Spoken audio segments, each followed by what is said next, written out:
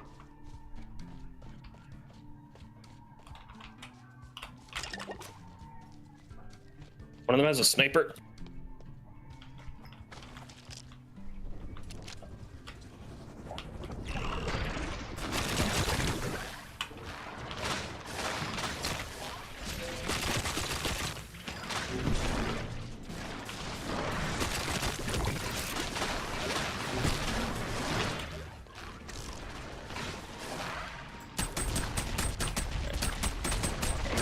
Oh, you didn't drop anything.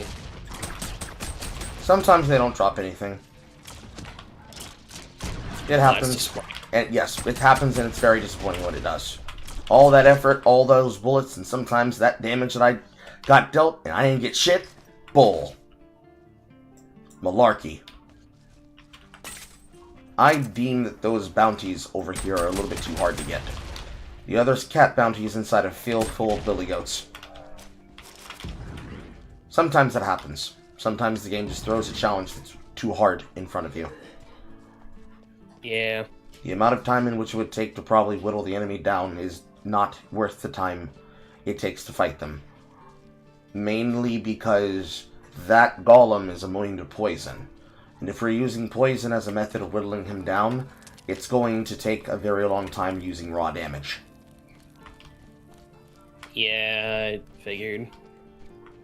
It'd be easy if we could use some summoning tech, but we have not upgraded the summoning tech. Because it's not useful at this game state. That's a lot of frogs. That's a lot of damage I just walked away from. They were waiting for me at the door. They were waiting for me at the door. Trying to murder me. You can't do this to a black man. This is racism! I like how there's exploding water barrels. I don't know, this is funny to me. Oh, those are so that you can combo them. So if you get an ice bomb, and you have the element on your mortar, you can set those off. Freeze an entire block of enemies. I did. With my electric shotgun.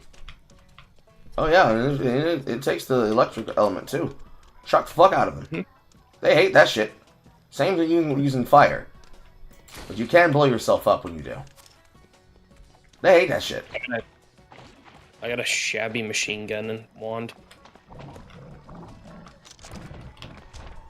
Nice. Yeah, no, I was doing it. I just find it funny, the concept.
Okay.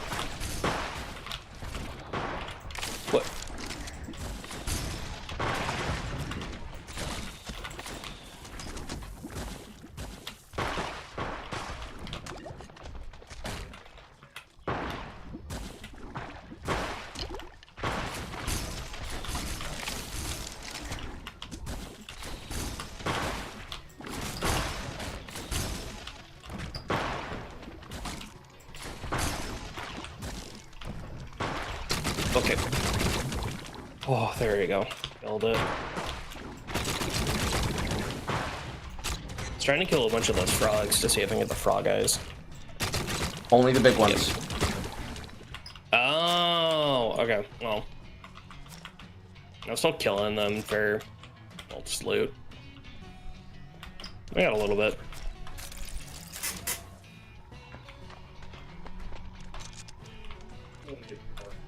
Okay.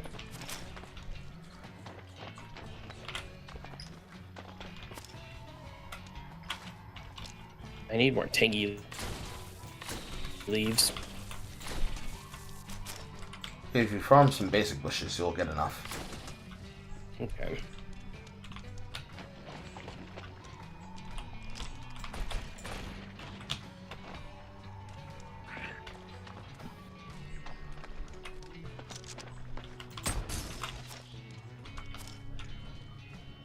Actually, wait.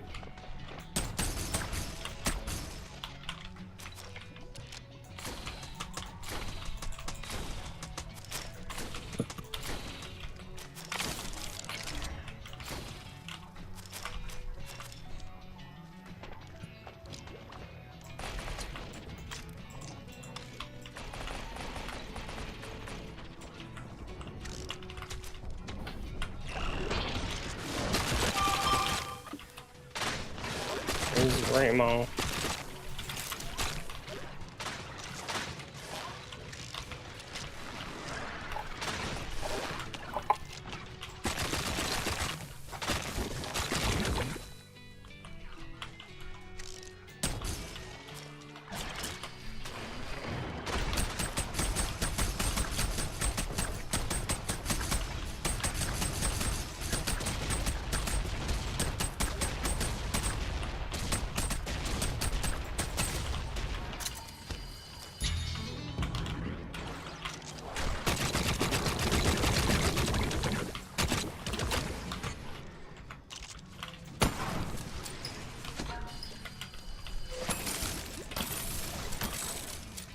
Well, comparatively to the first run we did, it's going a lot better.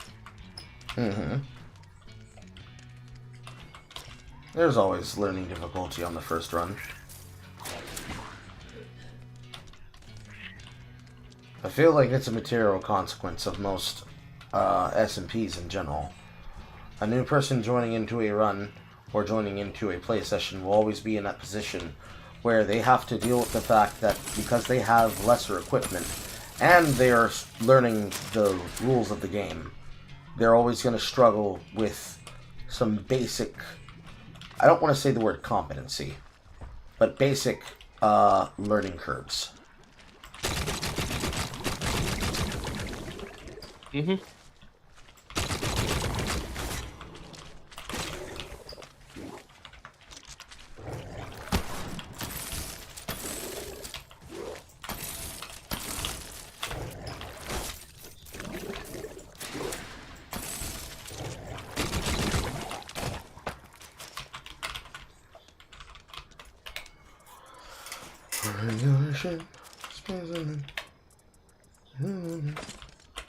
There was a I think a bunch of cult of lead or iron guys here. Somewhere around here, there is.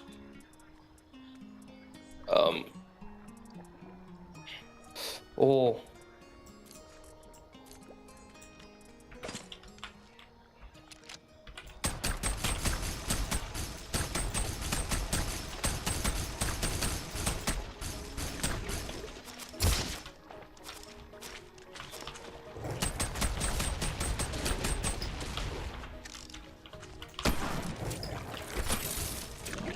Like they're leaving their aggro range.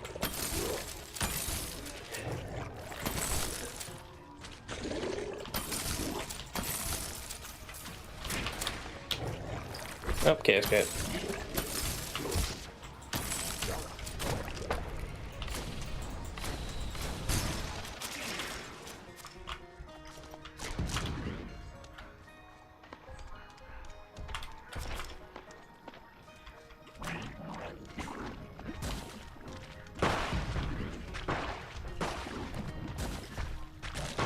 Mr. Tentacles, you have such a nice garden, and I'm not trying to get disturbed by you and your brothers, but can you please get these frogs off me? Thank you, sir. That's so nice of you. Nice and neighborly. Now let me go ahead and raid your crops for her. Oh, I am like nearly almost dead. Fuck.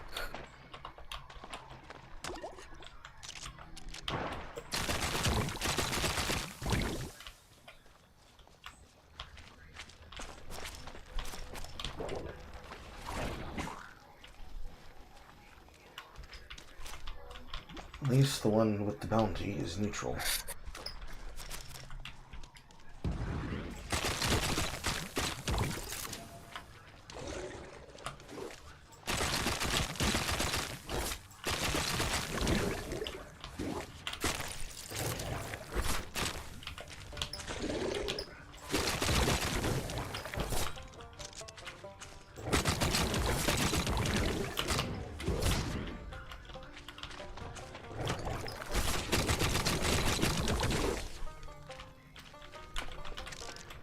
Oh no, Blood Wolf's knocked down. Killed it. Yay. We need to go find him. And his pack. His pack is over there on top of the next gear.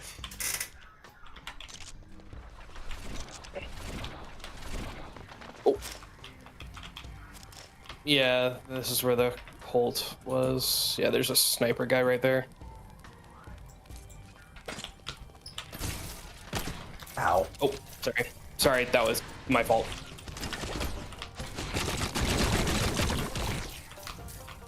And he dies He's to dead. poison. Okay.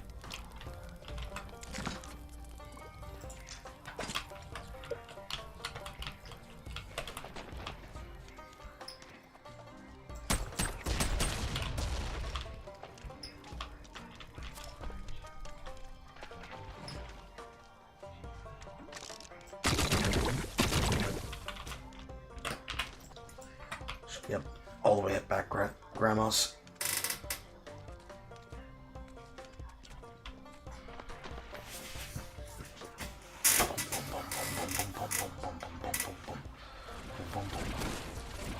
Close this rift that's on top of me. Never mind, I'll get it.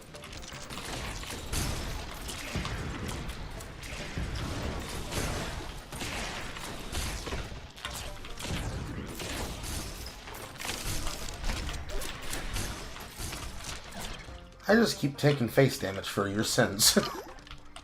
I'm sorry.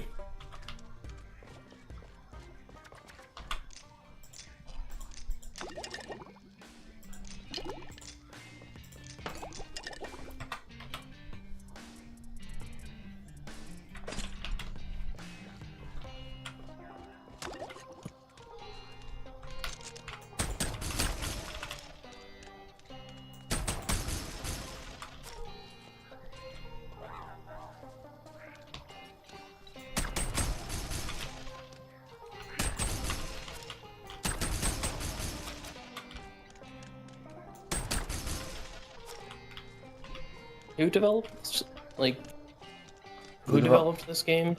I do not know off the top of my head.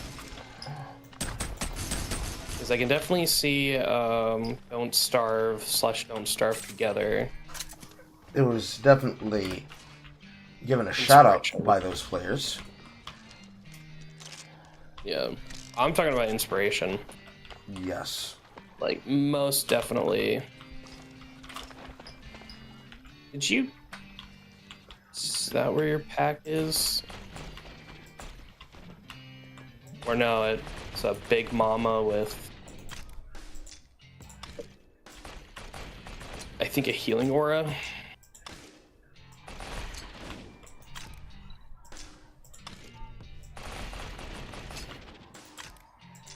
Well, they're wanting to shoot at me. I don't really have range for this. So if you want to go after it, I'm here now. So I just casually just built an entire line across the rift because I did not want to be bothered walking all the way around.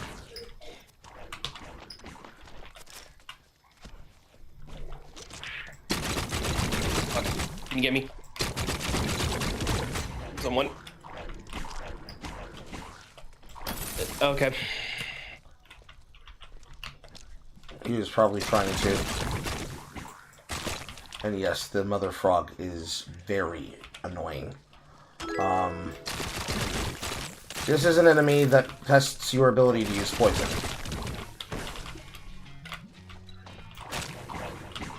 Gotcha.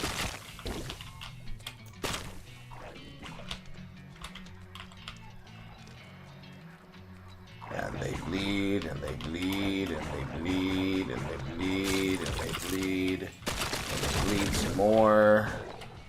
And you do some more. Alright, Oh, she has a lot of poison. So, when it starts stacking up a lot because they sit in the poison field, one poison combo will make a field as big as that. Gotcha.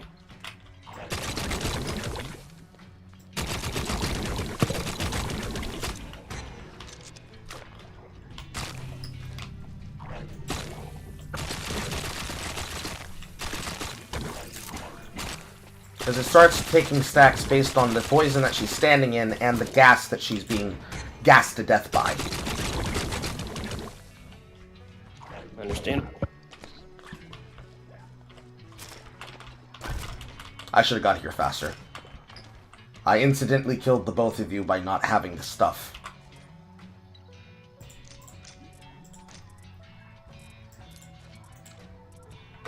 I'm going to loot the important things from your backpacks. Okay.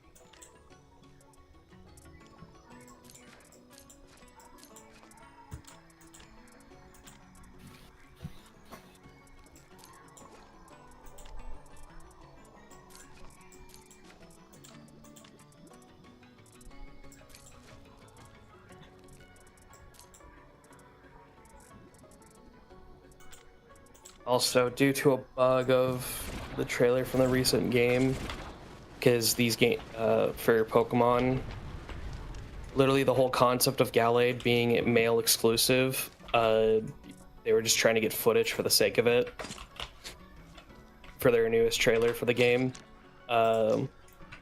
Accidentally had a male Gallade.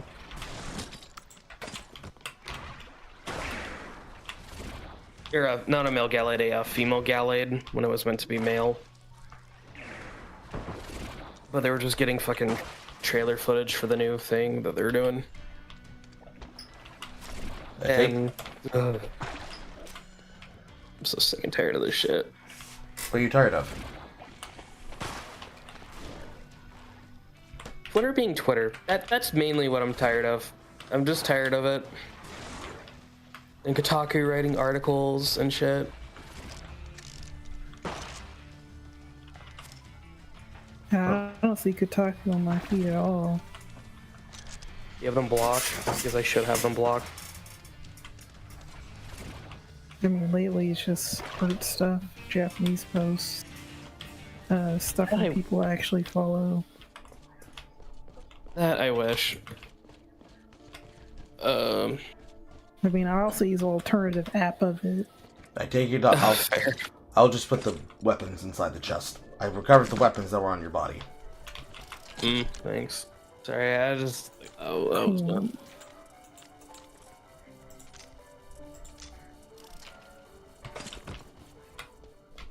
But yeah,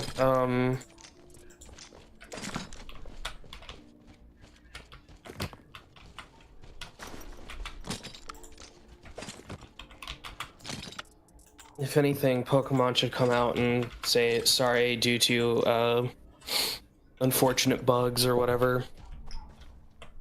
Because they always have to fucking make it always about them, and I'm so fucking annoyed.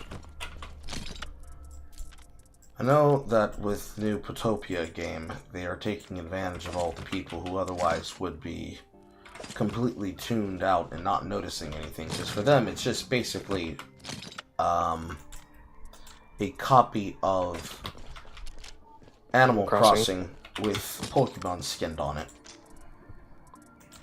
It wasn't. It's the not for Poketopia. It was for like I think the Waves and whatever it is.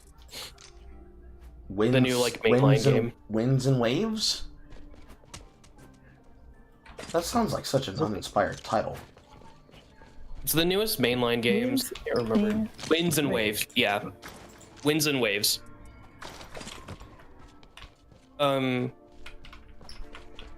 That's like the new game, and I guess they had a trailer showcasing, I think, like giving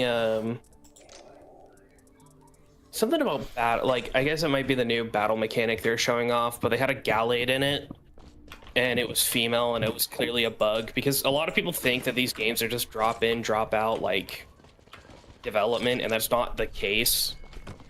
There's some things that were future-proof, but not everything can be future-proofed. And when it comes to, of all things, Pokemon gender, you have to manually make sure it works the way it does. And it's the same case with, it's been a bug since the beginning of its introduction, but Azurill, Meryl and Azurill, where Meryl normally is, so that, I think this is just a problem that they had when they made Azumarill, but basically it goes, Meryl is mostly female, but its evolution is mostly male. And so to compensate for that, the game forces it to be male when it evolves. And people are saying, oh, that's a trans icon. And I'm like, I want to fucking kill myself because that's a fucking animal. Bug. It is a bug. It's also a bug. I'm like, that's a fucking animal? Creatures are not trans. They do not have a concept of personality and traits related to us as human species creatures. And then also there's this one. Well, you know, it's just random, gender. You know, it's just gender.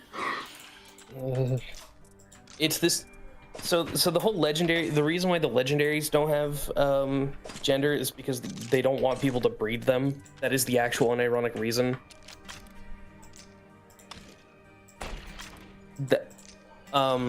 And then you have this one random NPC that says, I used to be a black belt. And they're like in black belt's always been a male, specifically the black belt trainer is always male. And I think it was Game Theory or Lockstin made this entire fucking thread saying that, oh, this one NPC is trans because they used the word transformation. But in the original Japanese text, it relates to Otokonoko. Mm-hmm. And that's generally how it actually all is when it comes to these sort of things. But because of localization not understanding that shit, they had to put in words that would make it sound like it. And Western Pokemon fans are just that retarded. Any such cases. That's just miserable. How do those people deal with themselves?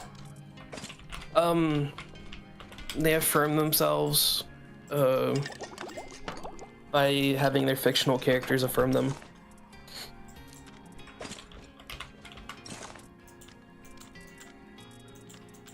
In a weird way, this all relates back to Disney adults. Kappa. Because they're the ones that do that sort of thing of like,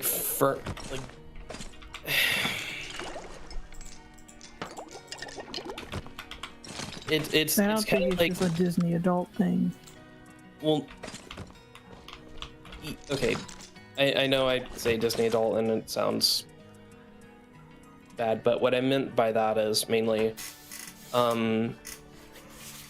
it's the same kind of thing where, like, the adults get their moral compass from Disney, and they say, look who are the bad guys, look who are this, and then it's the same like concept where a bunch of these people will use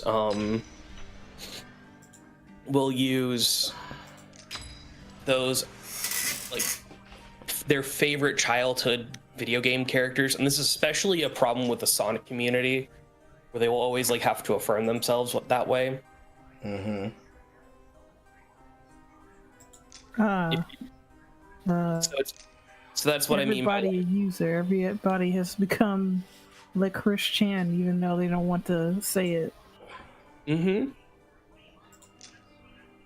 So it and then it's also like a bunch of these people are normally autistic, and their main problem comes down to so they're for starters mostly autistic. Second thing is that they can't get a girlfriend, so in their mind they become the girlfriend. And that's worked out for and that's the annoying people. part. Mm-hmm. It was a little deeper than that. It's like you have like groups of people telling them that like, oh, such and such is valid or whatever. Yeah, that is the other one, where a lot of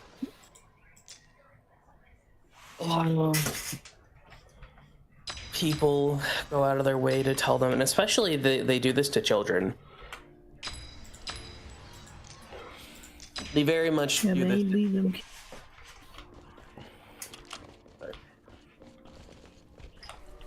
Tell them to leave them Sorry, I kids didn't mean to cut you alone. off there.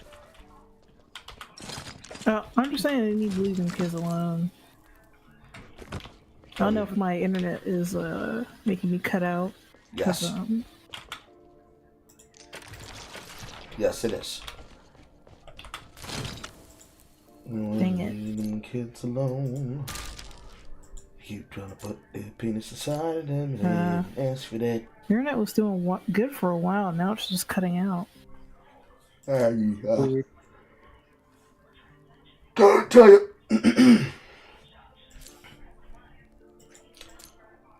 But yes, they are very pervasive in trying to constantly rewrite the definitions of what words and conversations are, so they may be able to take a very ameliorative and abusive formulation of personality types to children.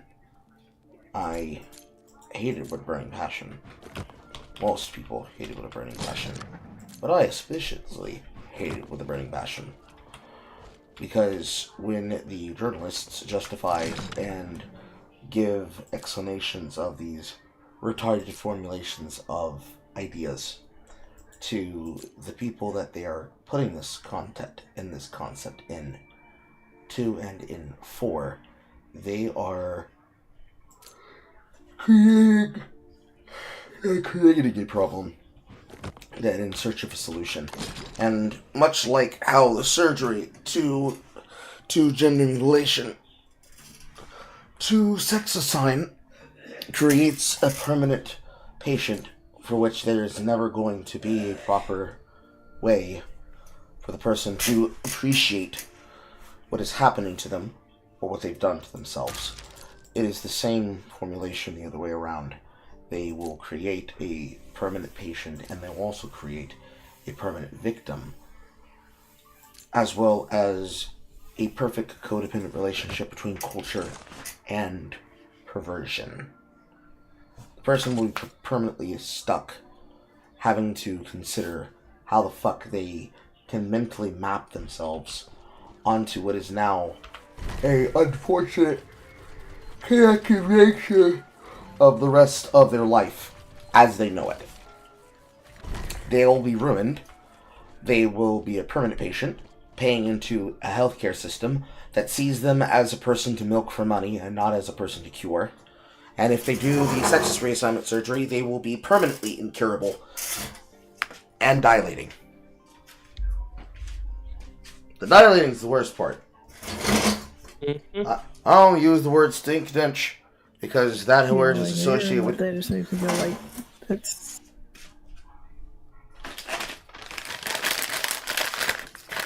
I don't use the word stink dench because that word is associated with kiwi farms. But the smell is the smell of decaying, rotting flesh.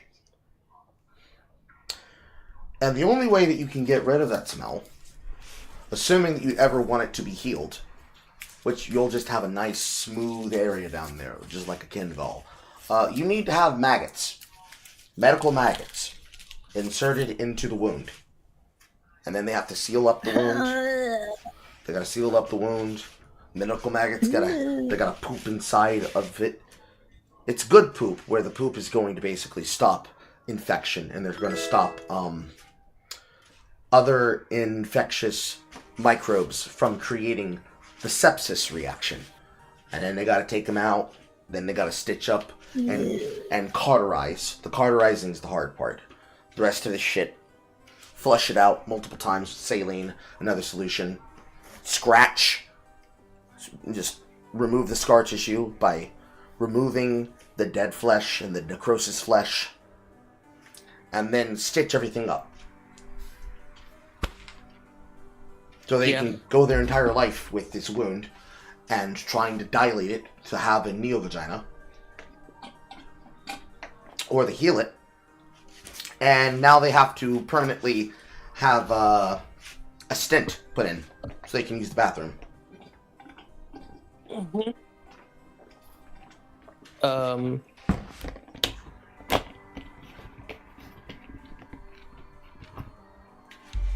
Yep. As is many cases.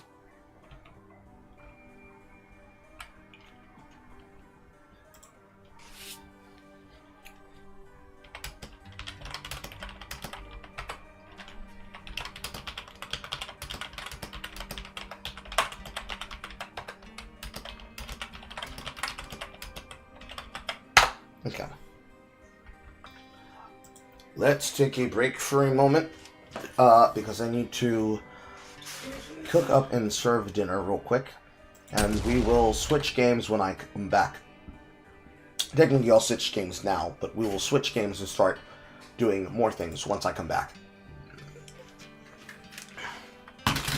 Talk amongst yourselves, one boy. Okay.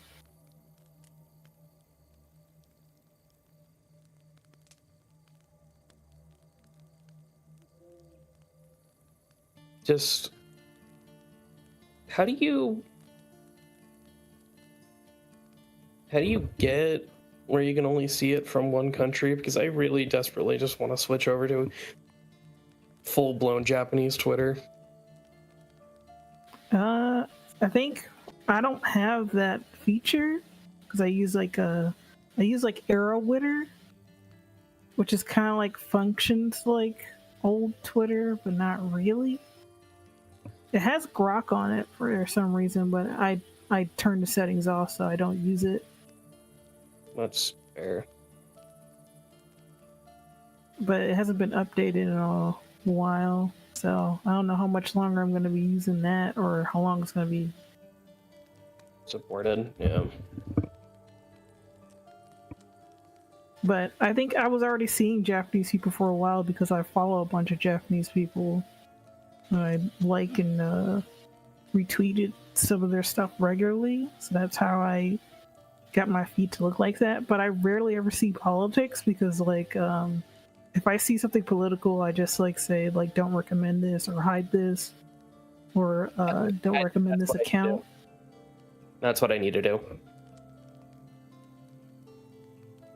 Yeah, but most of the time it just shows me stuff from people I follow already. And I don't like Blue Sky because, like, oh, you have to curate your feed. Okay, but can y'all stop talking about politics? Y'all don't tag it. I mean, I did, like, mute a bunch of words and shit on my old account, and then I got a new one because that old account was tied to a bunch of nasty shit that I didn't want to be a part of anymore. And then on this one, I muted a couple of words, but I only unmuted one word to have a conversation with someone because, like, certain links weren't working. And I think I was debating against someone from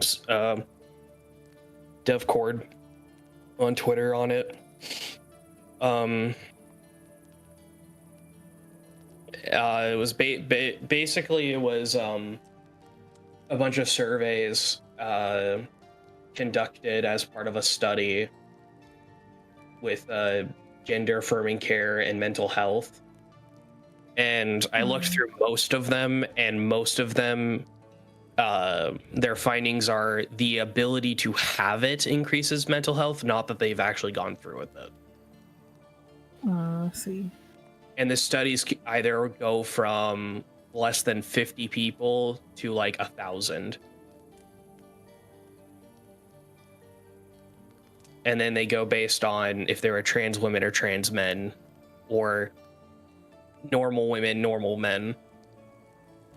And most of the participants in this aren't even actually trans themselves. Right. So they think that it would help them. And the link wasn't working, and I guess it's because like it would mute it in my feed. It would mute it in my feed, and I couldn't see the link because he would like say this is the thing on trans theory or something like that. No, I need to follow accounts that are like that then. Yeah, like it helps to follow like a bunch of artists and like well, I follow like a fair amount of Japanese developers, game developers too.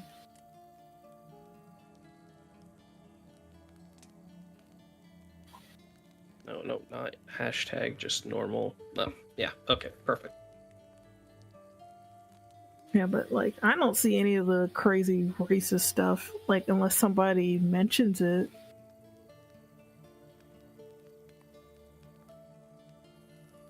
Anything with Japanese characters I'm following, fuck it. That's how I'm gonna have to deal with this shit.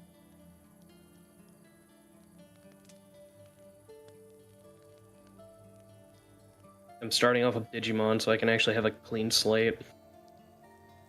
Yeah, okay. Yeah, been- like oh, I didn't mean to interrupt, sorry. No, I just like that's my recent obsession right now. Okay. Yeah, but like Blue Sky, you know, they said it's growing, but then it's like dropped off massively because of like their, I think some of the staff is doing some stupid stuff, like, and they're breaking promises allegedly. I mean,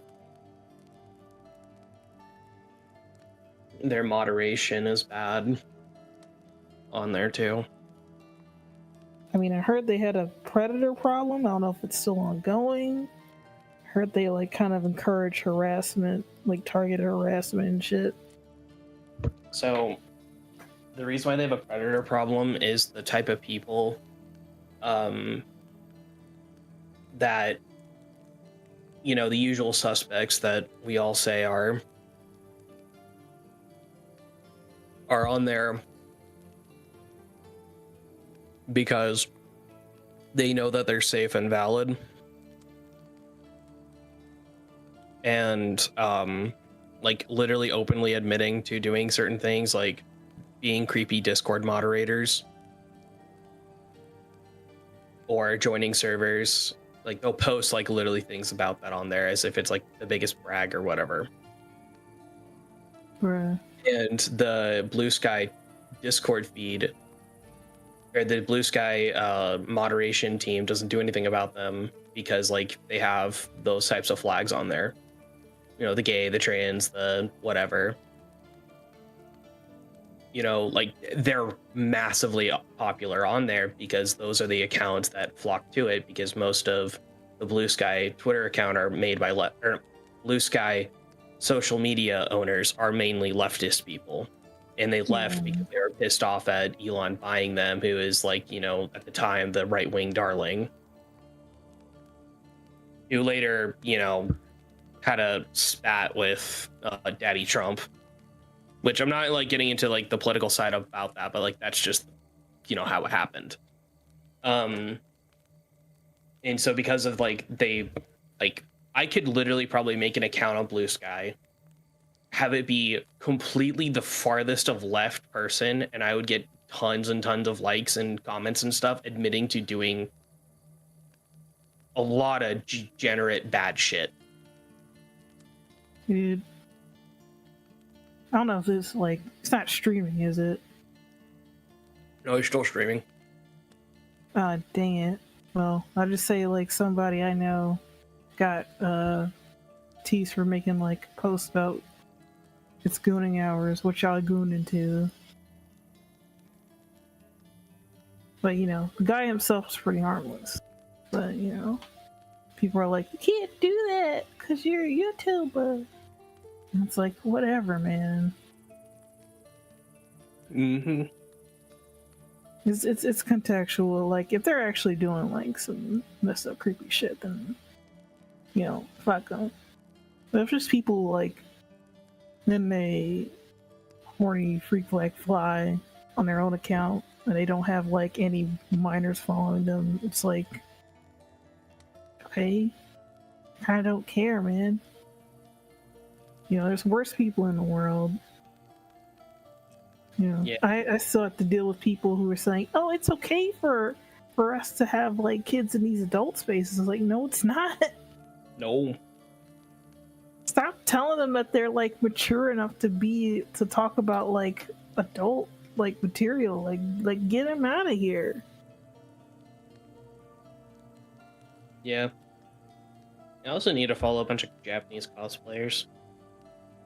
Oh, okay. That would help. That would definitely help my feed. Yeah. I mean, it's also funny, like on Twitter, I usually don't see that much not safe for work unless I have to go to the account directly and find it most of the time. Mm-hmm. I think it's because how like they tag the stuff, you don't see it. Most I'll see is like some cheesecake. You know, like pinup photos or whatever, and pinup drawings. Mm-hmm.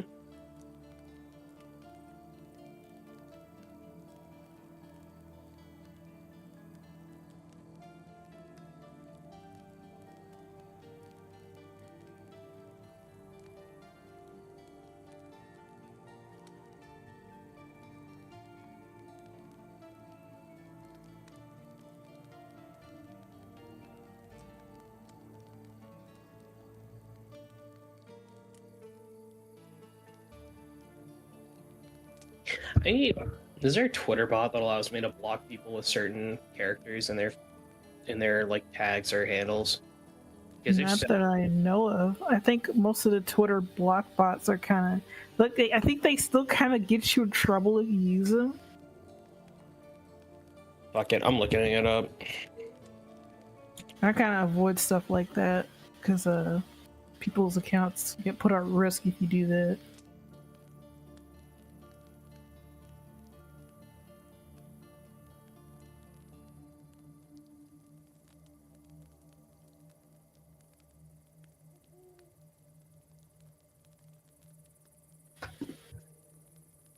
Well, there's one for Opera. I'm gonna use it. Extensions. Oh, wait, activate it. Well, I guess I have to log into Twitter on my computer. I don't want to, but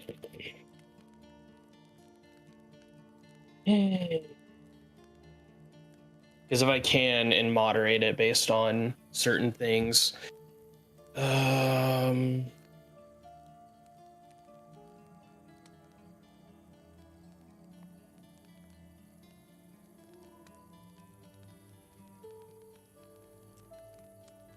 Did I do it with this account? Hold on.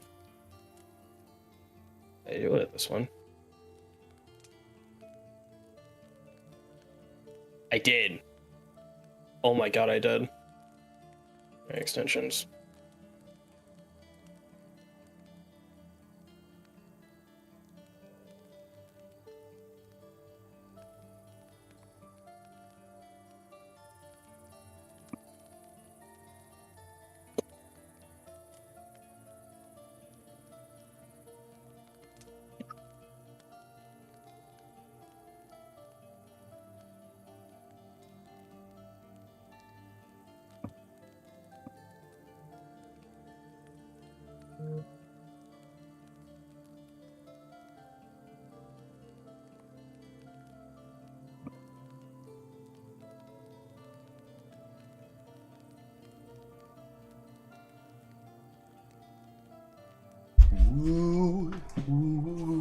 Okay. I have a garden round. I did it in sweet and sour. I'ma eat it within the hour. Who did we lose? We lost nobody. I was expecting a lemon duck moment. And then again, where did lemon duck go? Not here. He left a while ago. He's somewhere. Not here.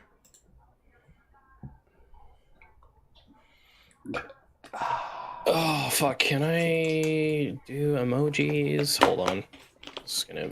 Emojis in the server? No, for something. Can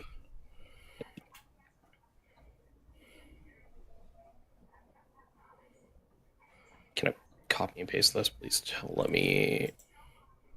Also, while you do that, I'll be right back. I'll be right back twice, apparently.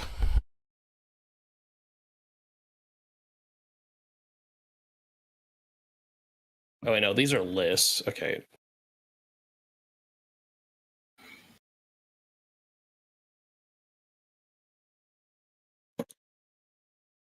So.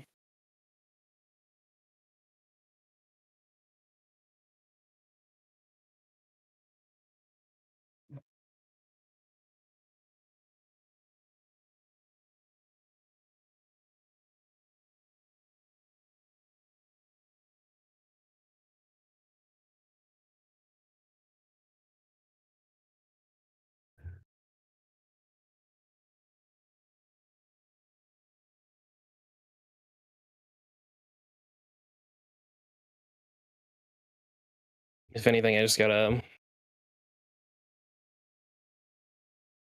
What was that? So I got a block bot. Oh.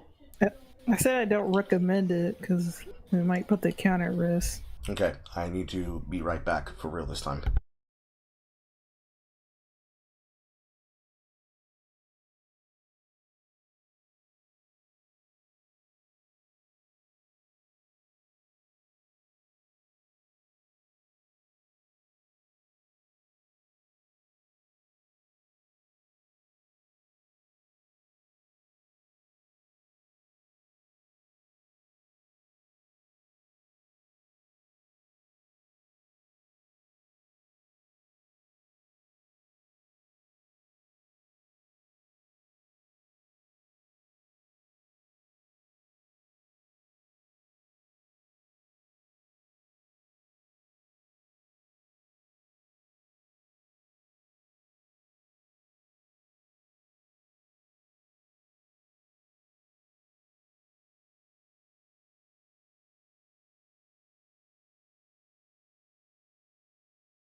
Doo-doo-doo.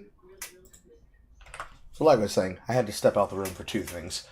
One of them was I needed to go do my job. The other one was I was about to pee-pee slap Jay Funky because he was in a place where he told me he wasn't going to be, and then he was in there. It's all good now. It was a case of mistaken Discord cattery.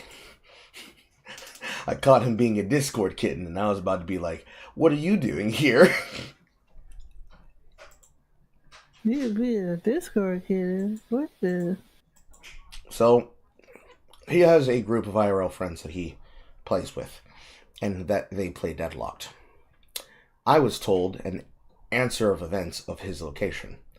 I look up, and he's not in that location. So here I am thinking, he lied to me. So I went to go slap him on the cock. But alas, he was not doing inappropriate Discord cattery things. He had been pulled into a room so they could tell him something. And they were holding him hostage because, well, you know how retards get when they want to talk.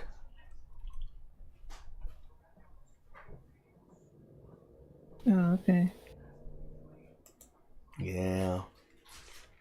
So it was the case that he was basically being held hostage in a never-ending conversation. Then I came in, and I was like, Pokemon! And he's like, see, this is what I was trying to prevent, guys. It's not what it looks like, Carl. It's not what it looks like. Have you ever scared the hell out of a person that he's got to explain to you this is not a six-way Discord kitten conversation? I have. No.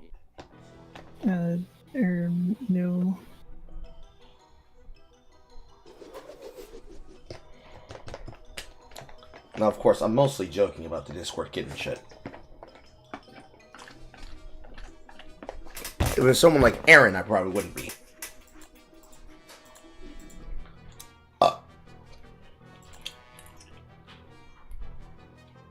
We are on this copy. Yeah, I don't think that worked. God damn it. It's just... Why can't we just carry our feed the way that we want it to? I think if you want to be able to use Twitter without having problems, you have to use Knitter. NITCER.com or .info or something. It uses a non-JavaScript version to pull the X/Twitter website so that you're able to use it without all the problems, because it is a federated connection that basically mirrors Twitter without the frills. Using it is a lot different than just browsing on it, because you have to have the link of the person whose account you're browsing. If they exist on Twitter, they exist on Knitter.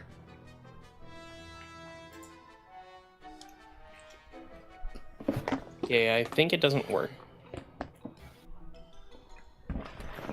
What are you trying to make Twitter do? Block people. You're trying to block them mass, or just block them individually? Mass. You can't do that anymore. The API has been privatized. Yeah, I know it was something like that where you can't just mass block a bunch of people. I mean, a lot of people were abusing that to harass others in the past. That's why. Oh, well, I mean, here, I'll show you what I was meaning. I want to block anyone with that in their profile. In their handle, profile, name, anything. Because I'm sick and tired of seeing them. Block a Twitter account on mass that has a icon in their handle or bio.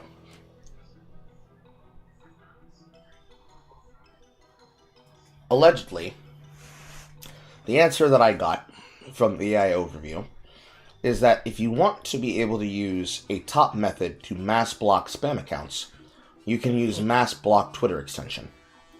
I don't know if it works properly. It's more than likely because the API was privatized, it's a problem. It also alleges that you can use an object called Circle Boom.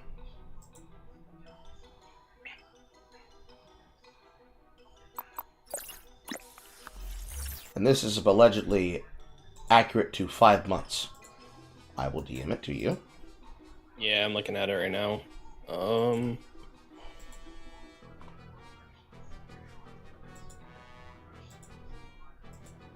And it seems like you have to pay for it.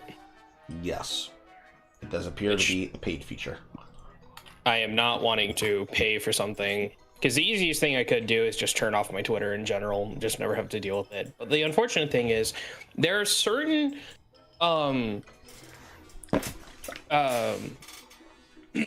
there are certain like communities that are only on Twitter that aren't full of like retards. Mm-hmm. Very niche ones, and I want to, you know, be a part of that because they're cool.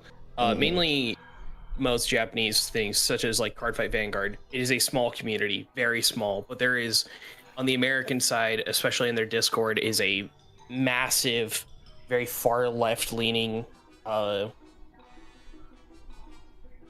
just far left lean. Mm-hmm. And the Japanese side is actually talking about the game in anime. Mm-hmm. Whereas the other one is what characters are gay for each other, and it's kind of annoying.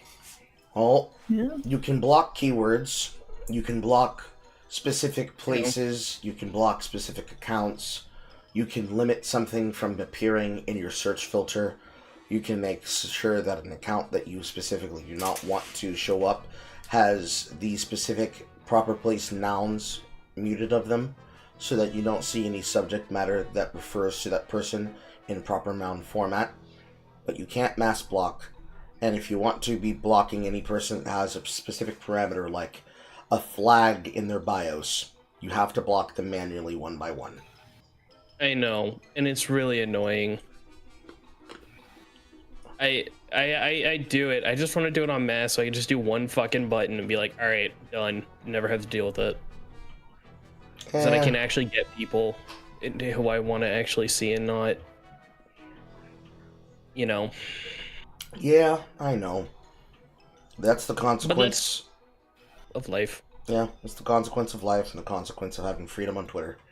Too many people abused the mega block feature, where they would nuke an entire content creator, their audience, and their entire following that liked something just based on a single tweet. So, yeah, this now means that you would you now have to deal with doing things individually, one by one.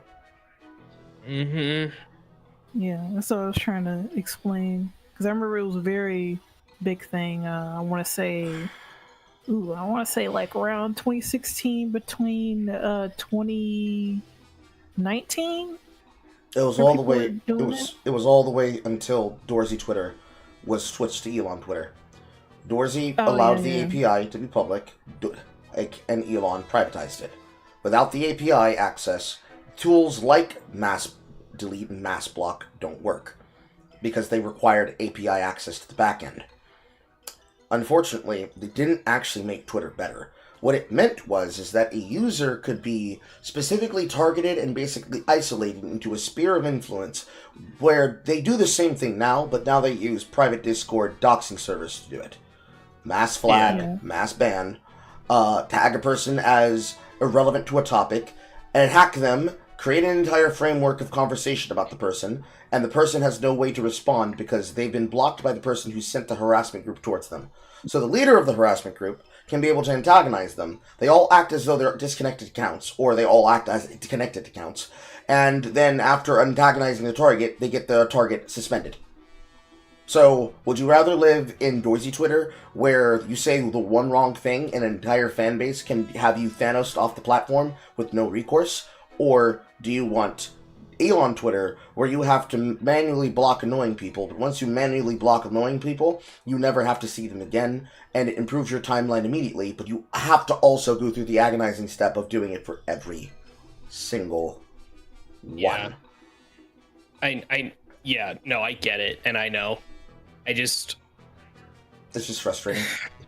It's frustrating because it's like, why can't things be simple? And I understand why things can't be simple, because as the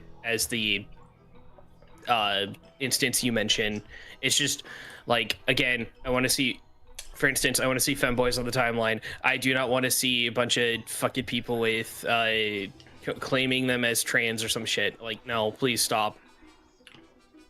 I mean, it's better to find like like-minded people or like Japanese accounts because they're the most active posters there that aren't annoying, really. Yeah. And now like they have an auto translate feature where they can read people's tweets and stuff, which is fun. We've always had it. It's fun. It is fun to switch on the feature where it does it automatically without you having to touch the internal privacy options. Oh, okay. Well, I still translate it manually because it. See, there was this whole debacle where the person who's responsible for how Twitter chooses to use the code basically was outed as a retard who was putting us tortuously through a process that didn't need to happen because he didn't want to listen to all the people telling him what to do. All the accounts that were basically complaining about the Indians, he was told, why are you allowing them to get away with doing this?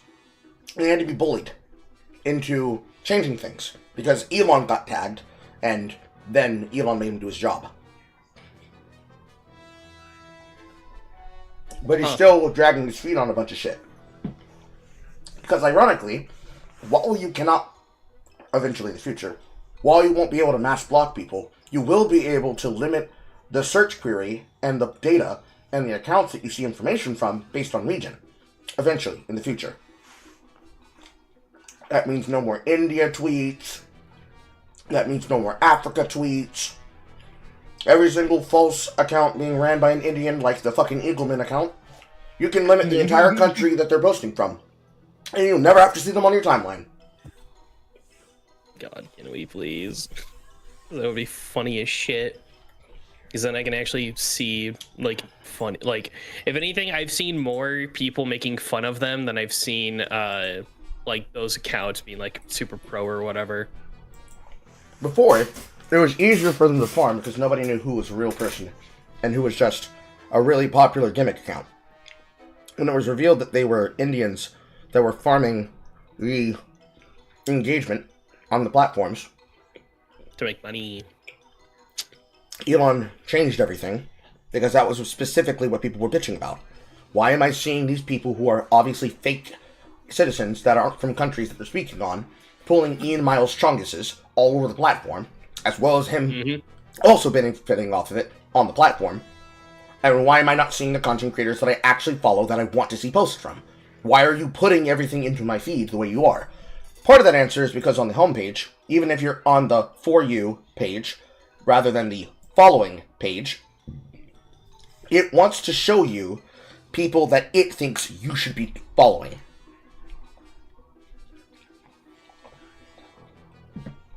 It does not show you what you want to see unless you use this stupid feature that requires you to join a community, and then you have to click on the top bar and then you can see what's in that community. Dev has one. People like Lonerbox has one. You can click on the following tab and go by research and popular. But the For You tab, it's just basically TikTok on Twitter. Yeah. Which I want the For You to actually be catered to it. Now, obviously, a lot of these accounts, or like the For You thing in a lot of social media, they do it based on like engagement baiting to rage baiting. Like the reason why I see that shit all over on my timeline is because they want me to be engaged, to respond, to give relevancy to the platform for advertisers, because there always will be an advertisement post on there. No matter how many times you block those accounts, always be there. And then like whatever I'm following, which is actually what should just be the default. It's the same thing with YouTube with like your subscriber page, like subscriptions should be the front if you have an account signed in. It should not be the home page. Like it really shouldn't be that way. I still have my For You page, and I have my on the browser. I have it set it to look like old Twitter because I use an extension. Now I don't know how much longer that's gonna last because apparently Elon's been trying to scrub any instance of like old Twitter but you know. Yeah, no, he likes to, Elon likes to play history erasure. Very stupid of him. Well, when he took over Tesla, he was basically trying to get rid of, like, Tesla's actual history because he wasn't involved. Because he was only recently Tesla CEO. Like, the whole SpaceX was him, sure. Is that he did start that, but everything before then, right, was someone, was the previous owners of Tesla.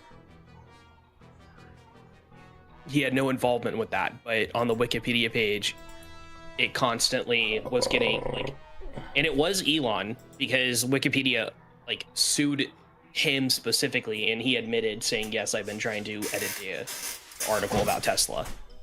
Mm-hmm. And so the court ruled that Elon had to stop doing that, and if anyone is doing it under either from his order or in his name, would be acquitted and face criminal charges for tampering with history or whatever the charge would be.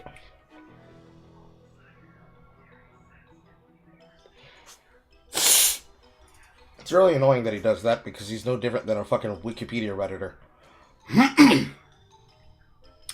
I prefer the person who is supposed to be the multi-million, billion-dollar, quote, right-wing, but he's really not right-wing. He just happens to be right of the shitlibs. Creator on the platform to listen to the people who are the influencers in content creation that will literally tell him how to make infinite dollars and buku money on the platform.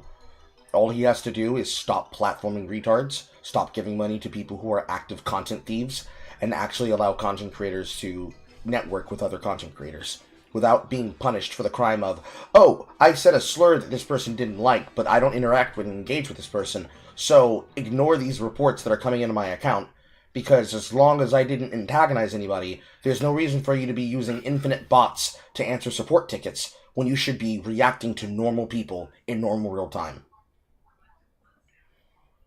Otherwise, the entire platform is going to go the same way as Reddit and the same way as TikTok, where you have a bunch of voices trying to talk on subject matters that then try to gatekeep information from certain people. Mostly, you have the progressives and the shitlibs trying to create content in a dead, safe space where they aren't threatened, and they pretend that they are saying something that is truth to power, and literally everybody else, and I do literally mean it's just that, and then literally everybody else, is making content on the subject matter that comes up in topics. Some are basically taking content and they are not quite lying, per se, but they are embellishing heavily. Heavily embellishing. Yeah. It makes for a headache, no matter what way you slice it. Because you can't ever really have the conversation about what's causing what for whom, in what way, and what pattern, and whether or not you can actually be able to solve the problems of the platform.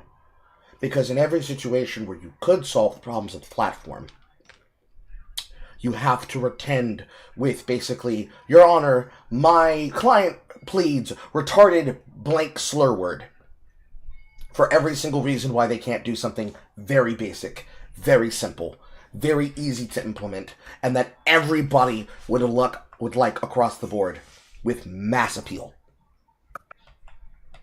Unfortunately. Yeah. Also, speaking of like courts and stuff, the ketamine queen Jasvin Sangha was sentenced to 15 years in prison with connections to Matthew Perry's death. Yay! Someone's actually fucking getting thrown in prison for killing someone who... Yeah, no, okay, so Matthew Perry had a quick little history lesson. Matthew Perry has had a massive, sobriety of, if anything, most hardcore drugs and stuff. He's been sober for so long because he got over his depression. Well, not really got over, but like he is dealing with his depression in a healthy way. His life was a lot better, so on and so forth, right? Like the list of things that were going better in his life. all of a sudden, he's found dead in his hot tub, overdosing on drugs. Turns out it's the doctors that were prescribing him his certain medications. Basically, they just gave him hard drugs and he would overdose, thinking it's a normal dosage. And it seems like this person, Josephine, I'm just going to call her Ketamine Queen. This Ketamine Queen lady was part of the process for that, because he probably was their best customer, Matthew Perry, and they weren't getting money from him anymore. So time to make him relapse and have them be dependent. Well, oh, look, he's been sober and detoxed for so long that it fucking killed him. Genius.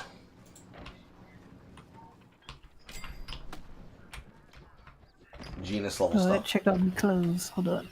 Sorry, I just want to mention that's a massive W for Matthew Perry fans and Fallout New Vegas fans. Yay. Now, Blood Wolf, I did a little work in this world. I killed the thing, and I was able to claim its head to have for the helmet for spring, but I haven't done anything else since.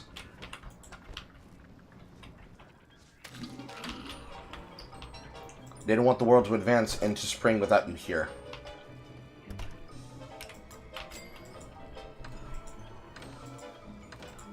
Where did I put the eye? Oh, one of my favorite accounts though on Twitter is literally me zero, and it's just a guy posting a bunch of Ryan Gosling edits. Which it would be really funny if it is Ryan Gosling posting these. Yeah, that'd be really funny. It would be.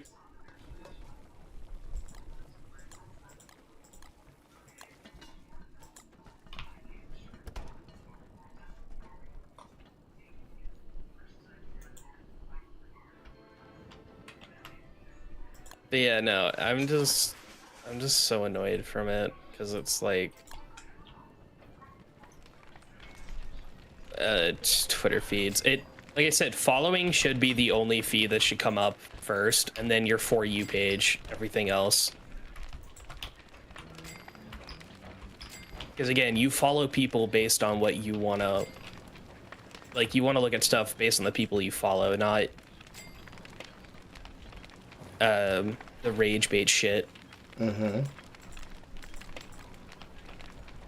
It can be downright irritating. Yeah.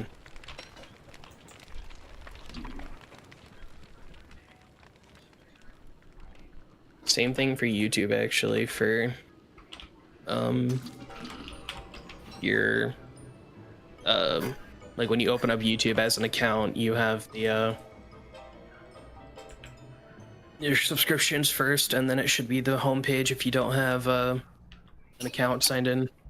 Mm-hmm.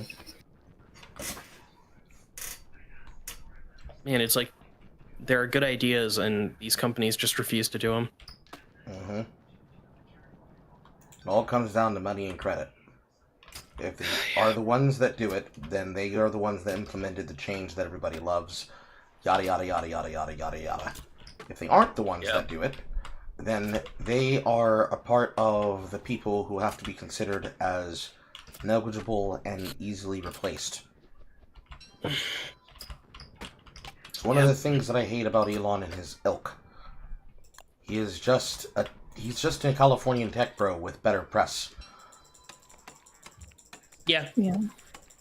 Despite him and his upbringing in South Africa, being his dad being the owner of I think it's cobalt mine or something like that. Cobalt, emerald. Yeah, that's what it is. Cobalt, emerald. Basically, any precious gems and or materials, his father owned the company. And because of that, he got into computers because, well, there's nothing really to do in South Africa. Because he's hung out with the animals. What the hell? Yeah, what the hell? No, Kappa. He's not trying to mock you. I promise. but no, he and then because of those connections and stuff, got into computers, constantly studied or whatever in school, and then later, you know, moving to America, essentially being appointed to as CEO of Tesla through, unironically, just nepotism and connections, with his father.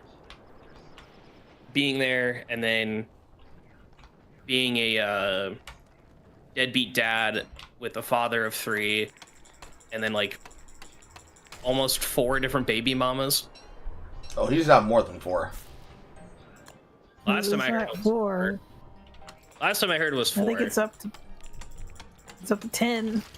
Jesus. He has as many concubine, right-wing influencer baby mamas as a concubine palace harem to a Qing dynasty emperor. Jesus. Well, anyways, basically his entire like upbringing was like the worst, because he could have been the type of guy that being like, okay, well, my father owned this like precious metals farm, and not the greatest company, because, you know, African work standards are much less, or let's say they're pro-slavery, just to fucking beat around the bush here, or to not beat around the, yeah, that he probably could have been like, well, I want to take Tesla and make technology to help those people out and be affordable to everyone else, and not have it be about blood money, because that's essentially what it is. But no, he decides not to, and we would just want to go to space. It's like, sure. And also in 2014, by the way, he has stated that his biggest fear is AI. Kappa. Yeah. Oh, baby, how time a changing. I think it's probably because at the time we were just getting over, like, end of the world talk with 2012, and the Terminator movies made a comeback in recent time. That he was thinking everything is going to be like Skynet and shit. Like, no, it's good, guys. We got everything we got. It's fine. It's fine.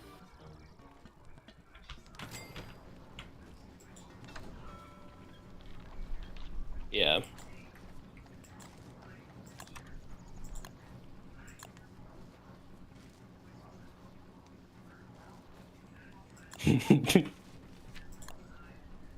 One of my favorite accounts I follow on Twitter is named Paul Atreides.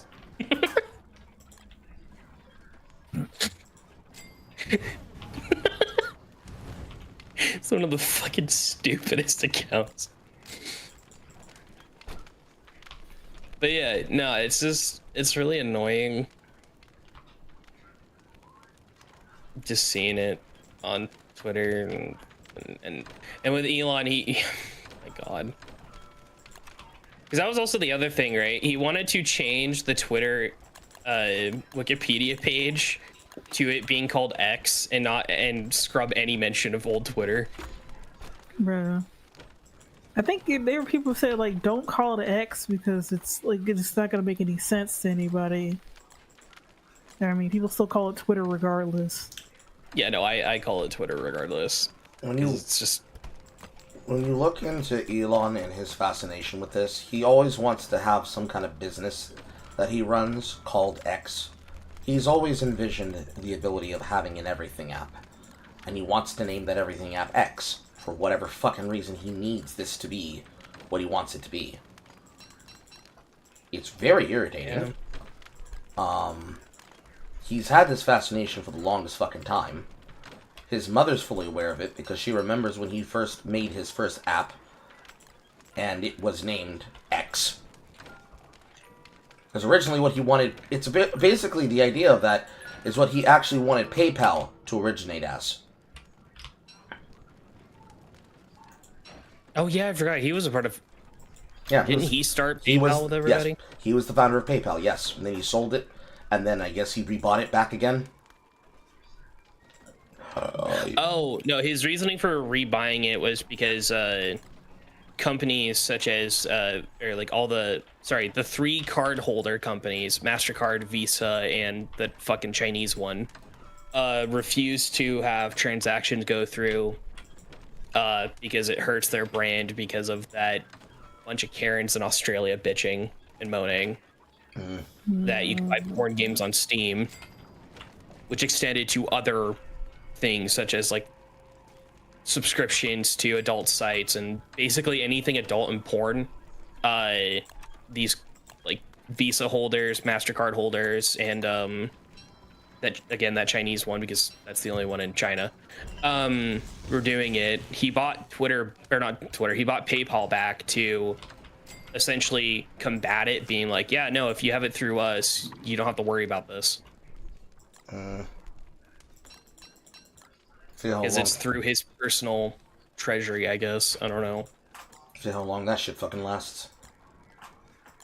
Well, the Supreme Court ruled that the card holder companies cannot like withhold transactions like that anymore.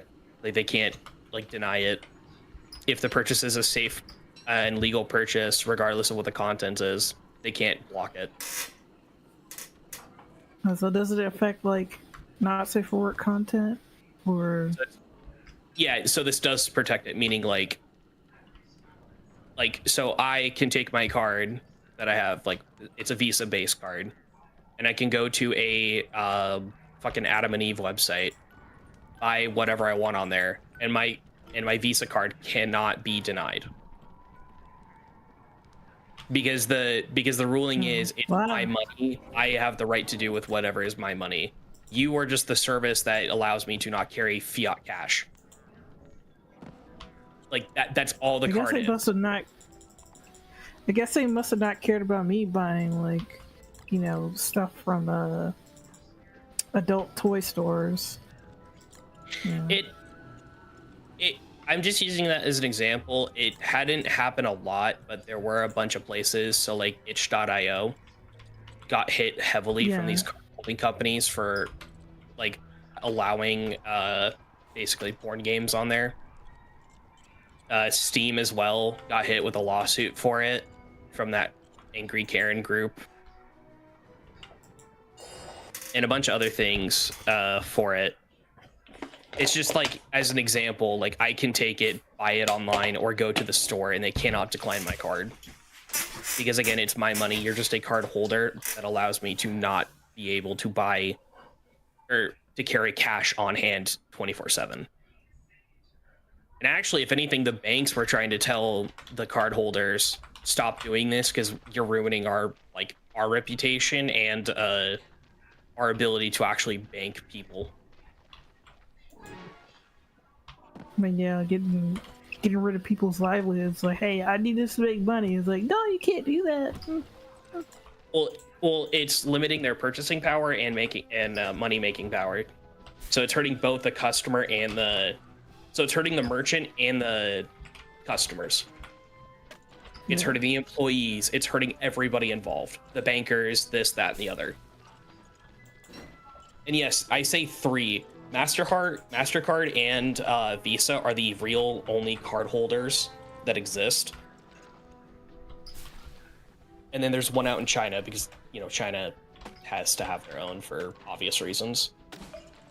Yeah, and they use the Webull system as their everything app that also is their social media purpose.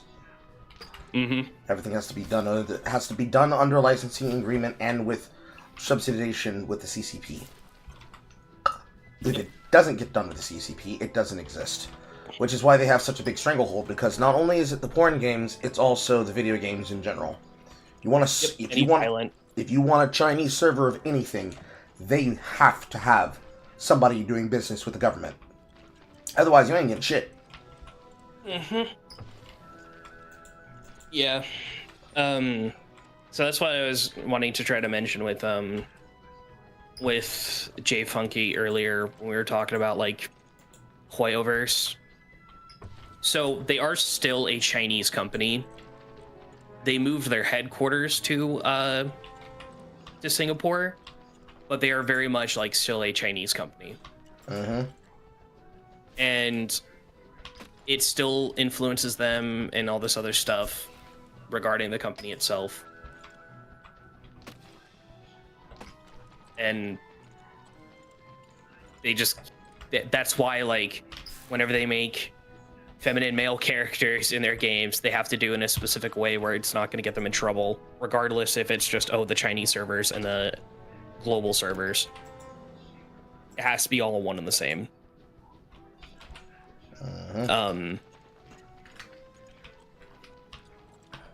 The other thing can be, and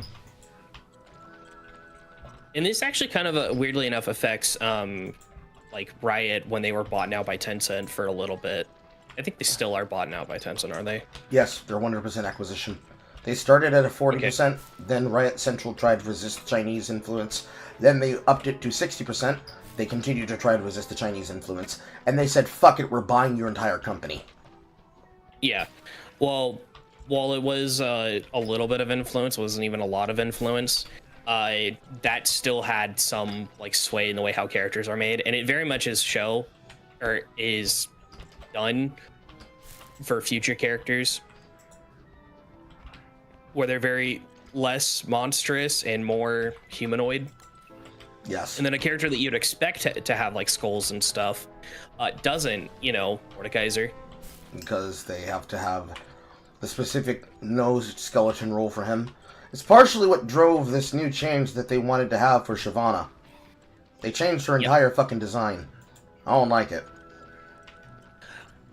I'm fine with it. I've seen like the animations, the kit itself I think is a lot better overall. But I do agree in terms of like practice, it's just not great of a redesign. But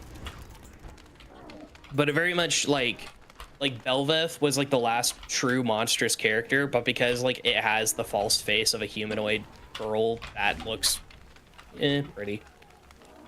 Yeah. It is very much there. And it's the same for Blizzard and Overwatch specifically. It also kind of has that with one of its recent characters getting a face tweak. It's very, very slight changes, but it makes Chinese people look like positive. Not to say that they aren't positive or whatever. I'm more so talking about the government and how bad it is. Right. But its newest character name's If I make a game, I'm gonna tell. I'm sorry, Mr. China. I don't want to censor my game. You can bootleg it or whatever. Yeah, just don't sell it in China. But yeah, they made a tweak to her, and I actually like the tweaks. Like, I can go either way on them, and they were slight, and I do mean in the word tweak. They are not full-blown rework of the character from the ground up. It's just like widen eyebrows, widen more ovular eyes, prominent cheekbones. Ovular? Well, like, so the original had more of a circular, rounded eyes, where these ones are more oval-like, rather.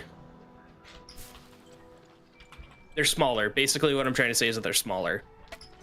Okay. Here, let me get the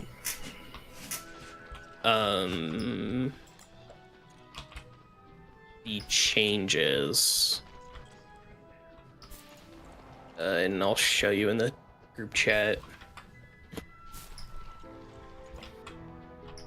So the old one, like, the posing, I don't know why the confident posing is there. It's the same pose. Are we talking about Onron? Yeah, Onron. Yeah, that's the same face, but now she has anime uwu serious girl face. You might as well just say you might as well say they modified her, which is fine, because what they were basically demanding is that they turn her into a chubby fat bitch. What, like May? No. Well, see, no. Hold on. I want to mention about May. Yeah, what were you saying, Carl? They were going to turn her into a pride symbol. As in, this woman does not meet beauty standards, or rather is an objectification of male beauty standards. You need to make her an ugly bitch! Yeah, and they will constantly showcase this cinematic that was done for the game, but it's not done in the standard Overwatch art style. It's done in some completely unrelated one, and that genuinely, it gives her the massive fucking nose that's ugly as shit, and she looks like an actual bitch, like constant resting bitch face, and like you don't want to be around them type bitch. That's how annoying and disgusting it looks. And so they made a couple of tweaks. They're very subtle. I don't mind it. It's fine. But when it comes to May, they made her fat because of fan outrage. Because guess what? She wasn't actually fat. She said, I mean, her concept art just showed she had like really big boobs. Yeah, but that's the funniest part is my brother in Christ, she has been in Antarctica for a long time. You know how it burns just to keep yourself alive there? That's how calories you have to keep on your body so you can just fucking remain warm during the night. Yep. She needed a little bit of... No. No, she does not. A little bit. Because I remember she kind of had a dumpy looking at it. So, all of that was... So this is... when during the first ever Chinese New Year's or Lunar New Year or whatever it's called event that Overwatch did, they gave her 2 skins. Their concept is that she actually wasn't all that skinny. It was very loose, thin clothing, and she was pretty skinny, all things considered. And a lot of people are saying, "Oh, I thought she was fat. They're squeezing her tight, blah, blah, blah," like making all these like fucking excuses for it to say that she's fat. Well, that same winter, they made in the Antarctic, or not the same winter, but like they made a cinematic at one point for winter, where it showed her waking up out of the cryogen things for the Antarctic base that was on that Overwatch had, and she's kind of, I wouldn't even say chubby, but just like kind of fit. She was pretty fit for all things considered. She had baggy clothing on and stuff, and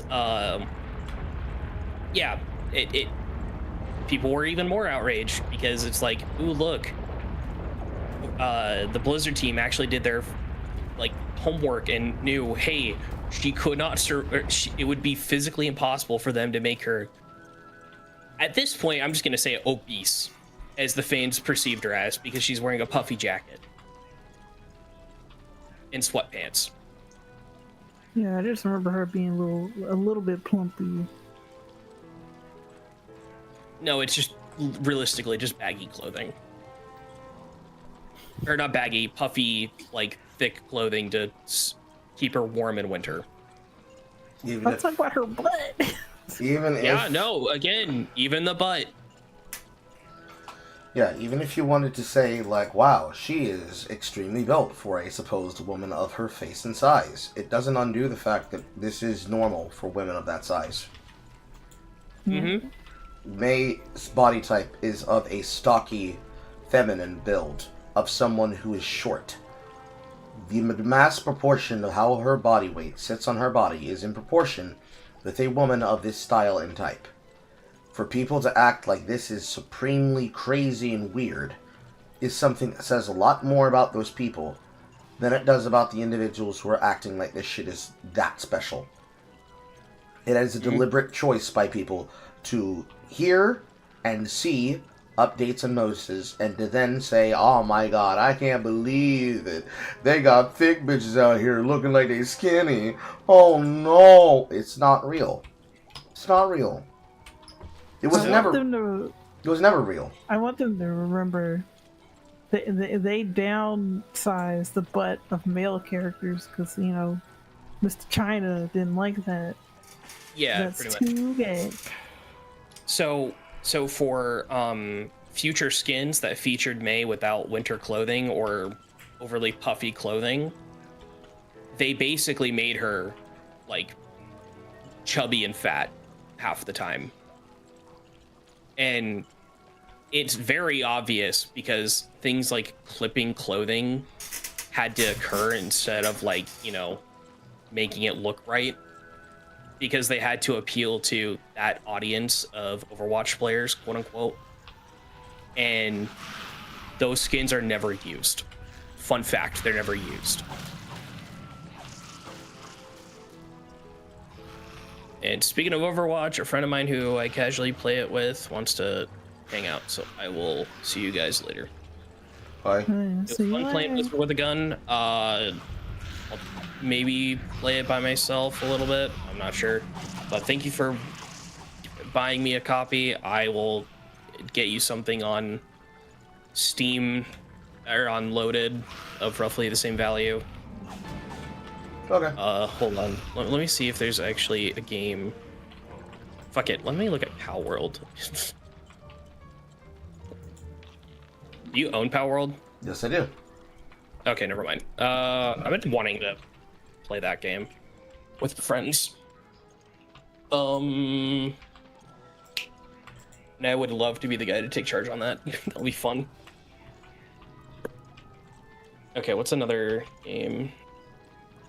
I don't know. I'll look into it. I'll see you later. Goodbye. Bye.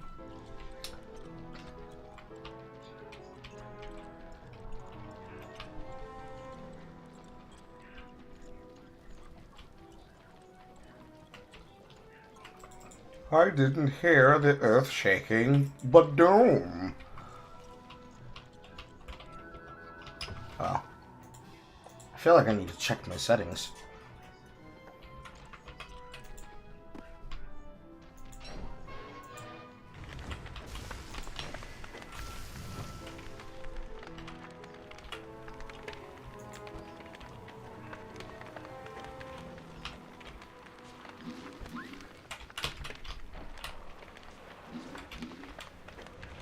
Yeah, they took away Reaper's bums. They Can't have that. took away his bum.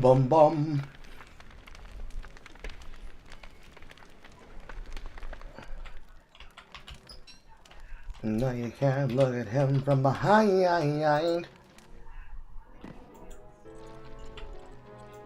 There's also one thing I want to touch on before I have to do something right quick.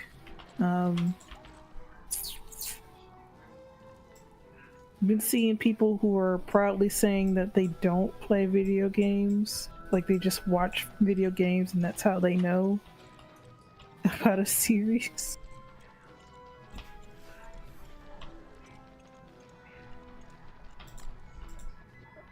Yes, what's the take? I don't know, like it's just weird. Like I don't know if you saw that or if you talked about it, Carl. Like people saying that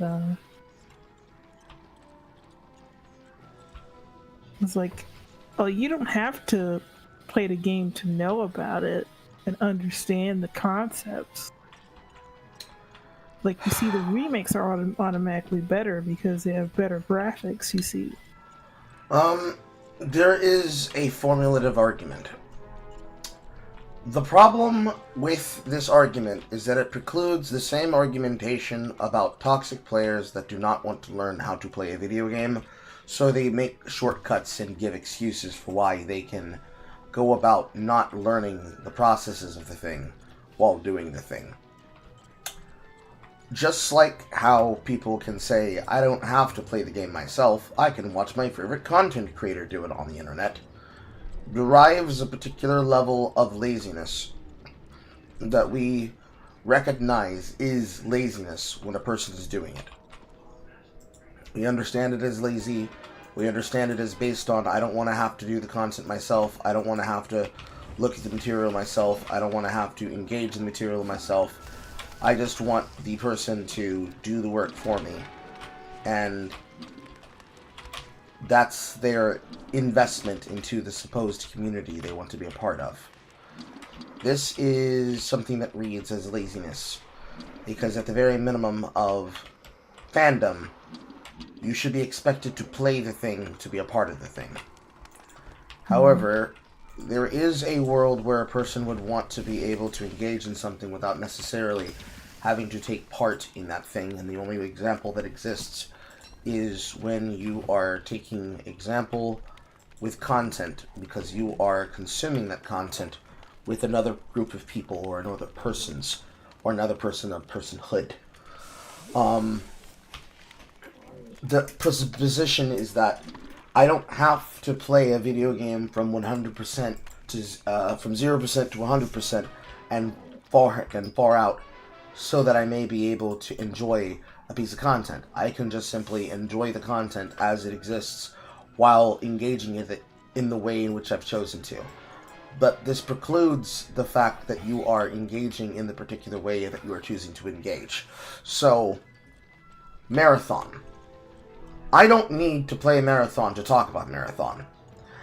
But the cultural concept here is that if I don't play Marathon the way these alleged man-children demand that I play Marathon to have an opinion, my opinion allegedly is discarded. Utilizing the logic of these people, if I play Marathon and I am encountering the negative game loops that would stop me from being a true fan, you can't tell me that I'm a fake fan that's just trying to ruin your quote game.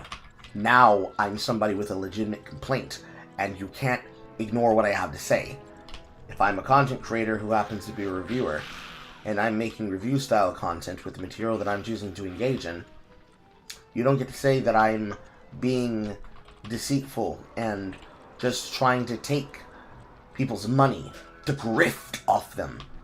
Because grifting implies that I'm lying, and how can I be lying about something that is my inherent take that comes as a part of me experiencing the material that I'm putting myself through in the first place?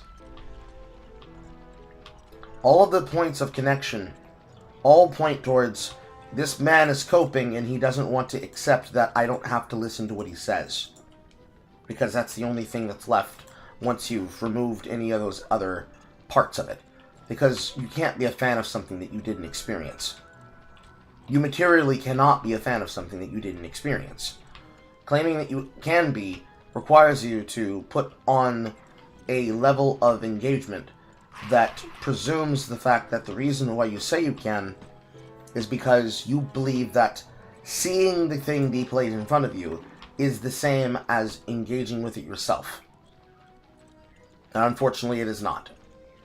Playing a video game in a different state than the state of release that it might have originated from precludes the actual knowledge and actual importance that goes along with the reason why somebody would say you had to be there when Kingdom Hearts Kai existed. The statement doesn't make sense if Kingdom Hearts Kai can always be played with the servers being on, because it's one of those games that the promise was that you will have an experience, not that you'd keep the experience forever. Same thing is precluded of a lot of answers, in a lot of different ways, for a lot of different titles. The only promise is that the game would exist and that you'd get to play it, not that you'd be able to play it forever. When you remember that in context, it makes it really hard for people to spin it as anything other than what it already is. Namely, in this statement, Kingdom Hearts Kai was a card battler game that was one part a community 10-pin slammer situation, while also being a lore dump about important eras of Kingdom Hearts that required an entire mobile state to update time after time after time after time, until we got knowledge about key characters that had never been discussed before, contextualized in this material.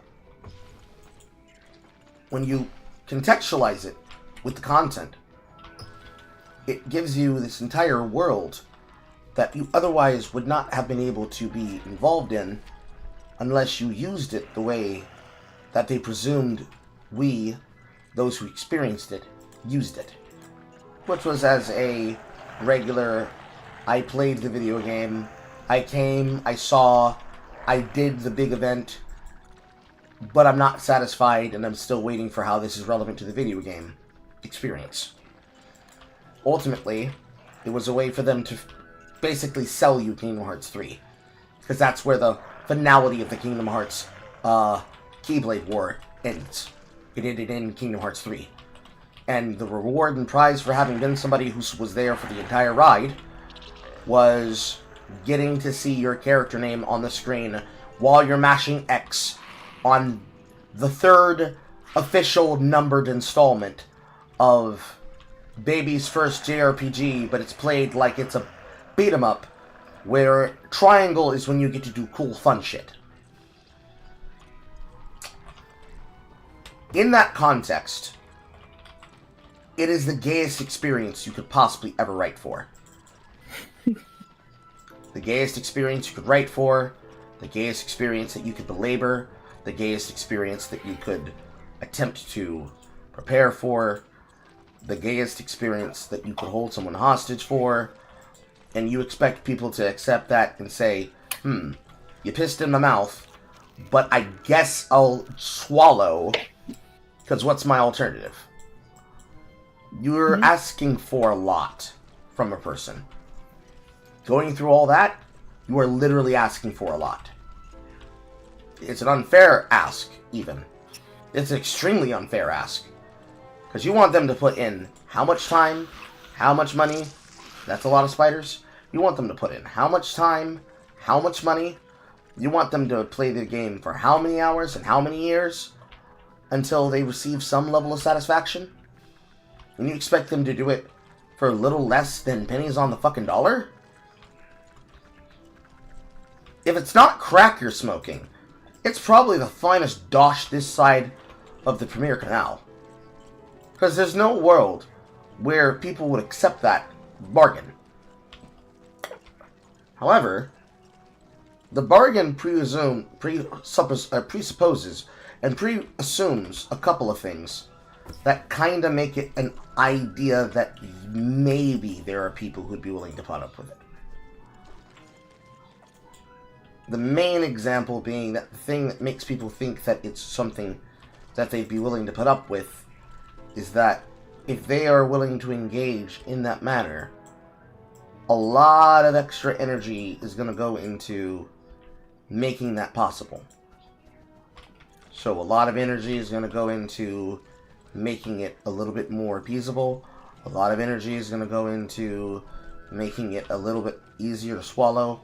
A lot of energy is going to go into making it appeal to those people and other people who'd want to be in that appeal. You got a lot of connections here, but not a lot of payoff. So at the end of the day, you're looking at an experience that presupposes that maybe sometimes it's okay for a casual viewer to come in late to a fandom. But it also presupposes that that person understands that they will forever, on the Blue Mushroom biome, that they will forever never be connected in a way where everybody else will be connected. Never will they ever experience the video game the way you and I experience the video game. Never will they ever experience the connection the way that you and I experience the connection.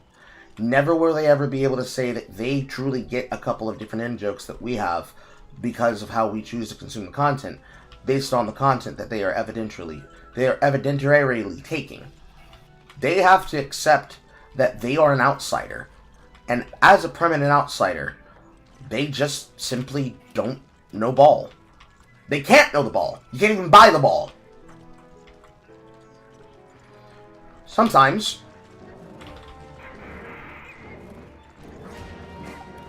that means that the thing that we're presuming is companionship has cost. Meticulous cost that you can actually be able to map out.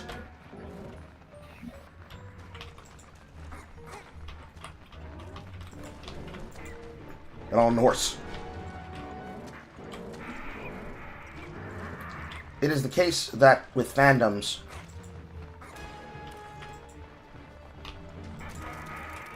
oh my fucking god, now I'm freezing.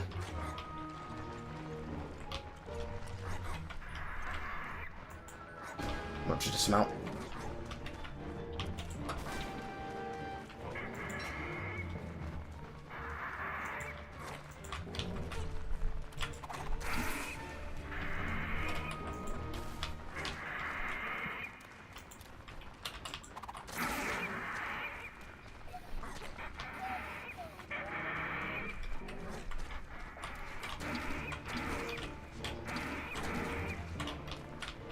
This wing. That wing.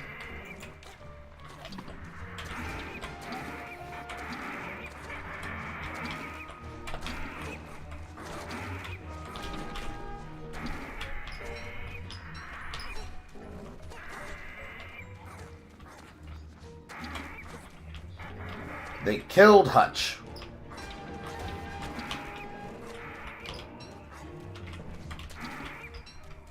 Motherfuckers. It presumes that in the same breath that you can say it's possible for a person to be a fan, you also are presuming it's possible to do business on the identity and the knowledge about how one can go about being a fan, and that there is such a thing as the correct way. Because there is a correct way to be a fan. There's a correct way to be a fan of work, there's a correct way to be a fan of content, there's a correct way to be a fan of business and intrigue, but it requires being respectful. And most people would rather be disrespectful because they don't think that you actually have to do the work. You don't think you have to do the work. They're very lazy about how they presume the effort should be done.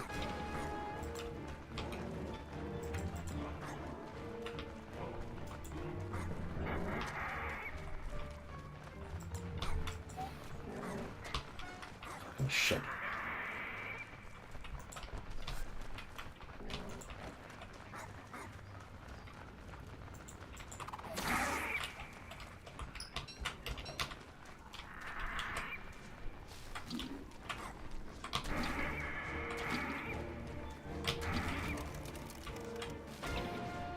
Now I'm freezing. I need to find something to burn. Wasn't done talking. But generally, short version of this is that people are going to complain that they are in a position where they don't get the benefit of being in a fandom if they don't get to be annoying fucktards on the internet while they're being irritating, annoying kids.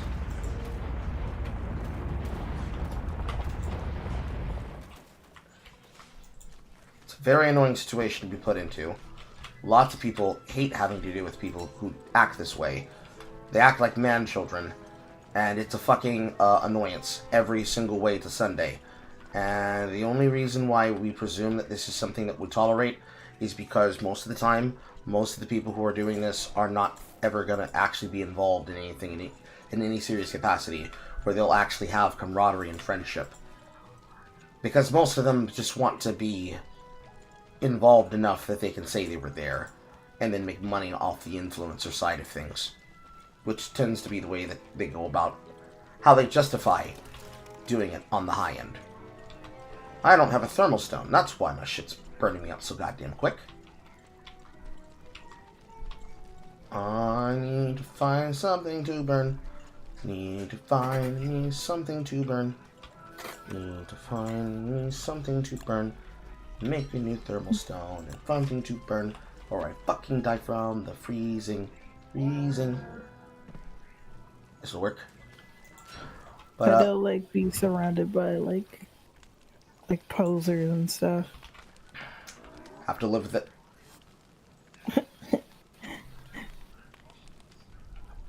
There will always be posers. There will always be fake fans.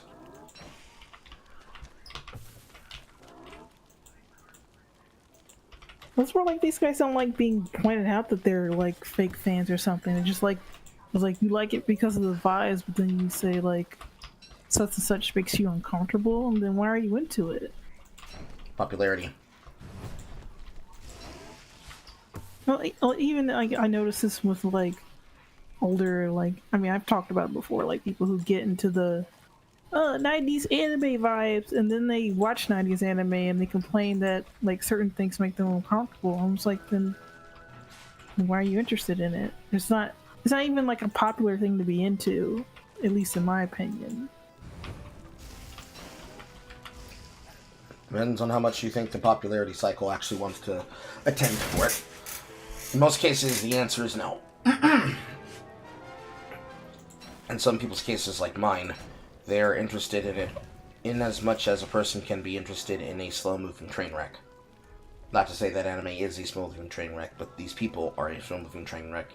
The places where they go to be with anime.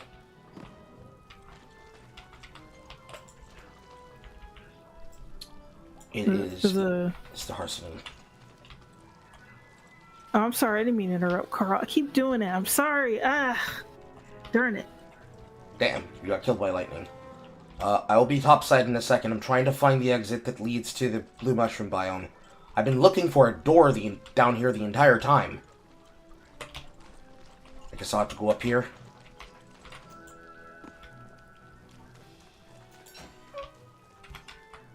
I need to cut a tree for logs.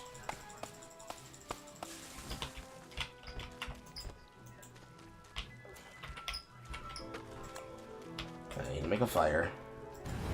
I need to eat this food. Now I cook the rest of this food so it does not drain my sanity. And now I'll be right up. I'm not sure how you died to lightning. Did you hit something that made you summon lightning, or did you just get hit by a random lightning strike? Lightning shocks you? It kills you? It can do damage to you, yes, but usually you're healthy enough that you can't die from a stray lightning strike.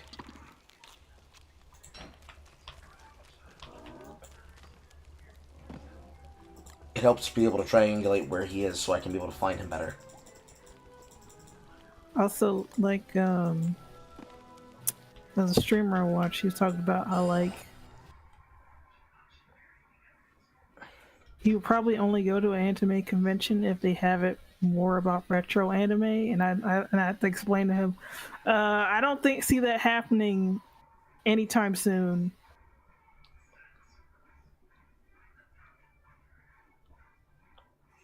Because of the state of things where, like, people don't really exactly care about preserving that kind of thing, or they're more than willing to harass people who like that stuff, like genuinely like it, instead of just hanging on to whatever's recent and popular.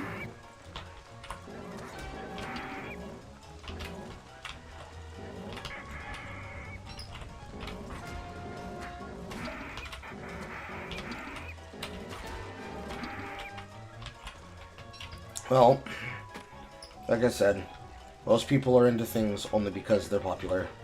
They're not into them because they actually like them. Most of the time, the big buxom blonde girl who says she's an anime fan is not really an anime fan. Many such cases. Okay, it's not that far away. It's just across the savannah. We can start making some log boats to try and make jump vectors so we can cross the ocean without having to cross the ocean the long way. It'll take me a couple of seconds to get there. But there's always going to be people who are like that. There's always going to be somebody who wants to fucking ice skate uphill because they want the popular thing to be their thing, and they don't want to respect that thing as what it really is, which is something for everybody to enjoy, rather than something for them and their annoying asses to enjoy. They will always have people like this. They will never not go away, because if they were to not have popularity, that would only presume one part of the problem.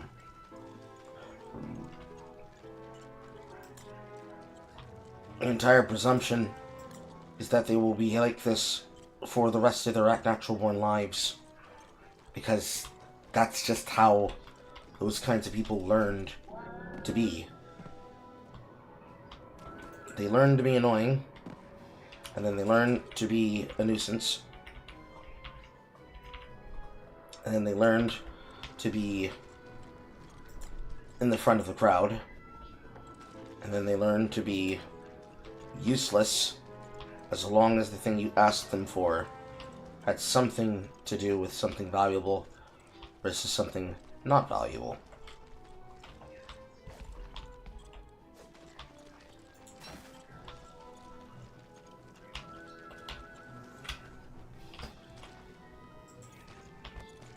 It's also annoying, like, when I say, like, yeah, I like old anime like Devilman and, like, Cutie Honey.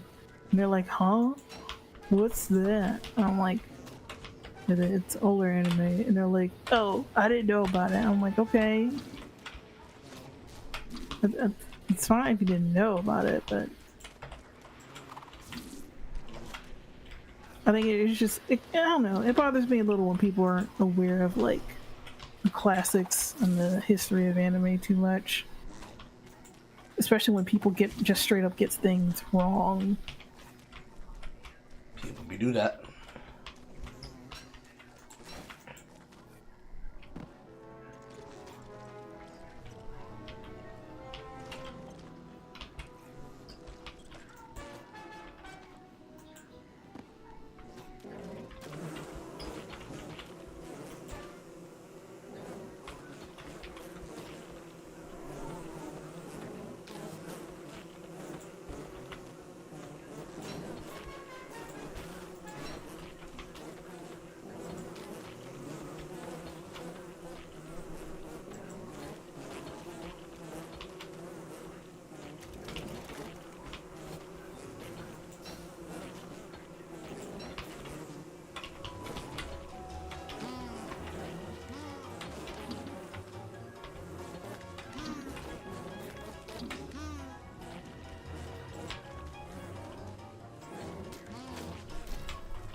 Why am I freezing?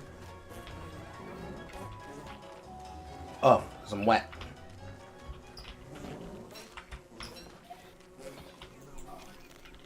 I'll have to see you later then. Okay, bye, Saffronet. Yeah, bye bye.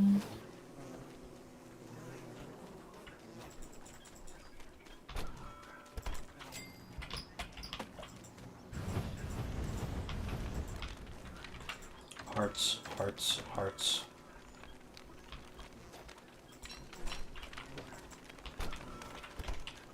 Don't have space to put this away.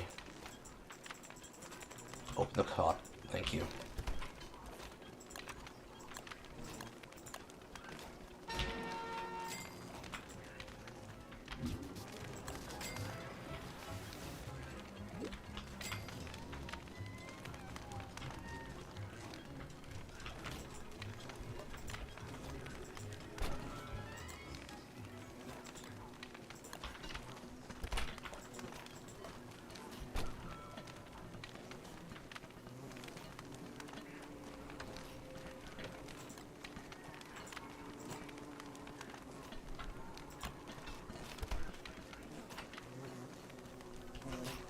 They killed my beefalo. Fuck!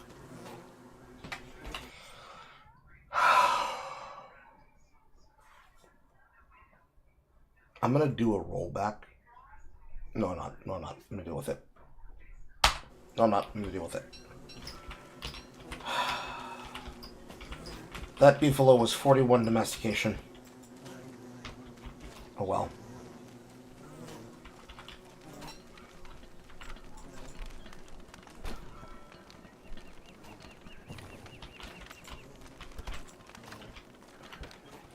There's no use crying over spilt milk.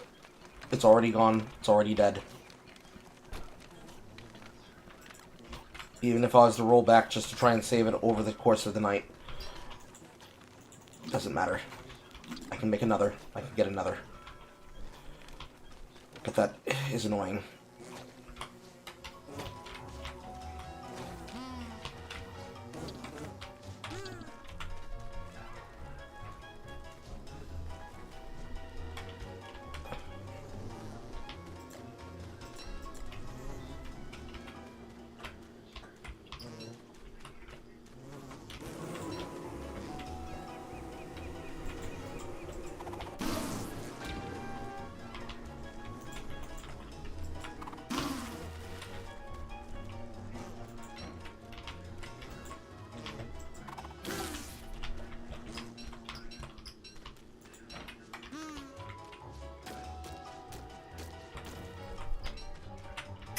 At least this now gives us the reason to clean up the rest of these beehives that don't need to be here. These will make angry bees that will come attack people. The reason the beefalo died is because it was being harassed by angry bees.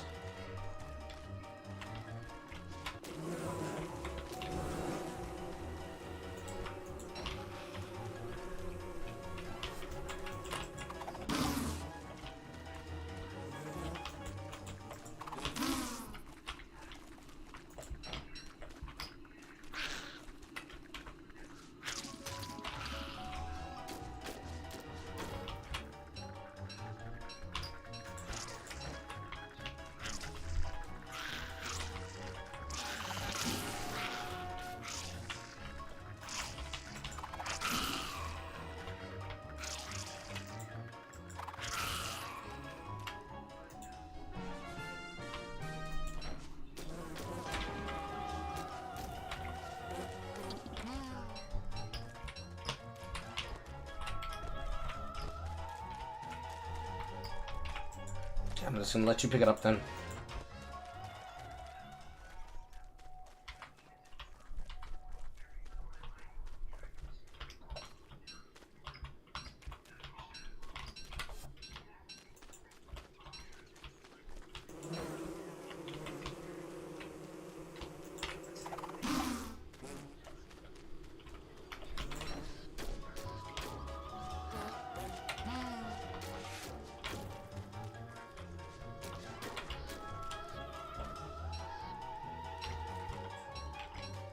Kill one killer hive, leave the hive for regeneration purposes.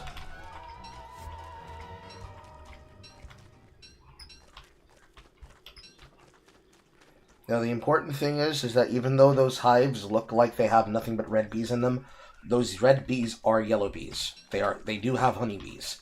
It's just that you can't tell the difference between them because they're in their aggro state.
When is the king supposed to be here? It says that the king was supposed to come that long ago, so he must have come during the evening. But I don't see him anywhere. So we must have missed the rotation for him. Okay. We need to build another icebox.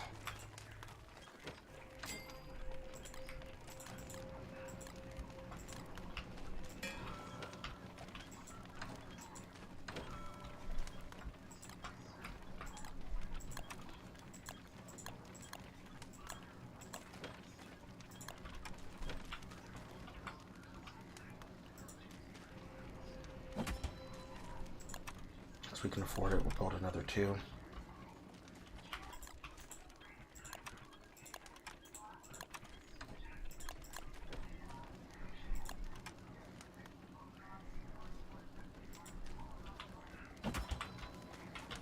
This way we have room to actually store the seeds that we're about to get from the field.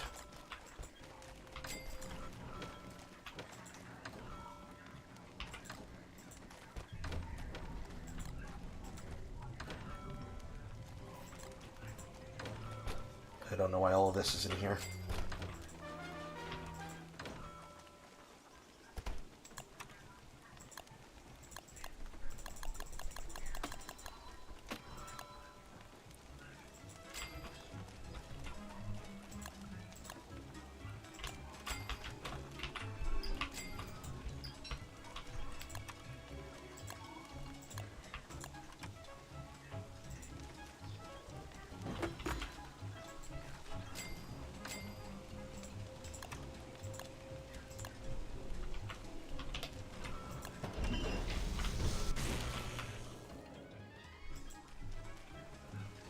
There, lightning rod. Now you shouldn't get hit by stray lightning again.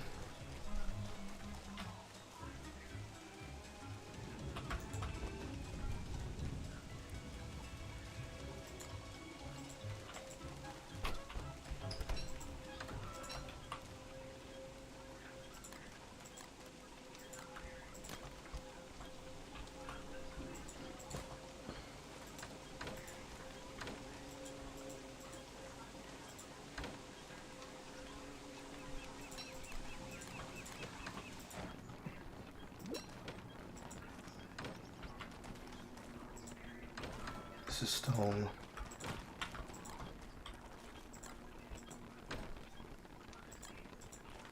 This can now be miscellaneous drops.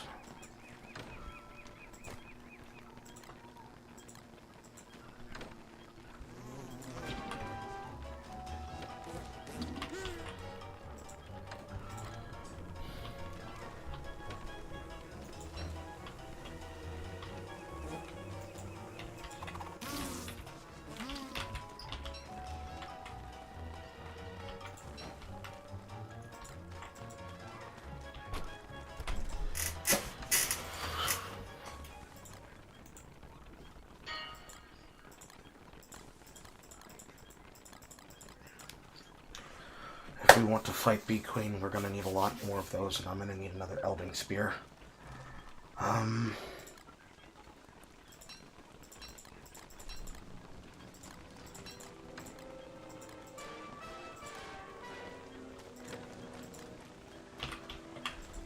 We need to build you an umbrella. I'm doing that right now.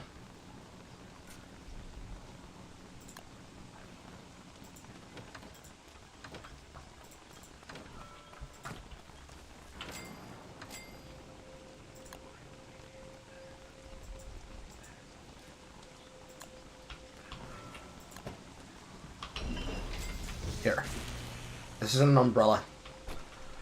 You wear this in your hand slot, it'll protect you from the rain. While not as good as the one-slot solution of the iBrella, it will stop you from having wetness problems. Or it'll alleviate it.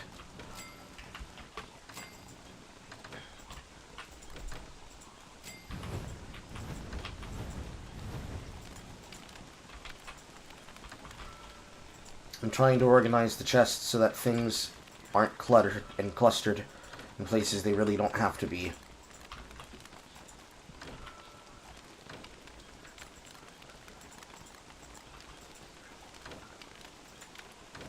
For example, bone teeth, beefalo wool should be together.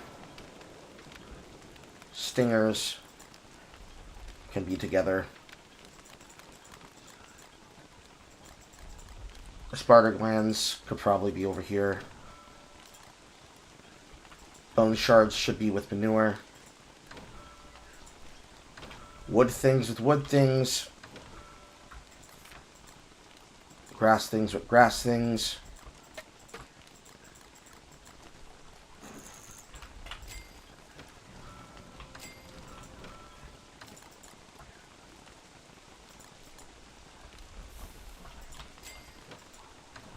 This way, it's not completely overwhelmed. And garden hoe things with garden hoe things. Luckily, it's spring, so we don't need to get water cans immediately, but we do need water cans.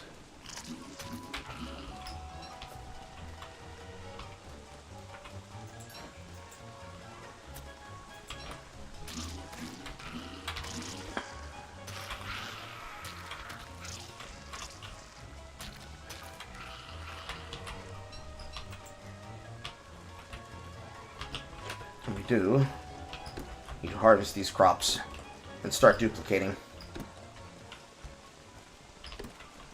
Especially this pumpkin and potato and carrots.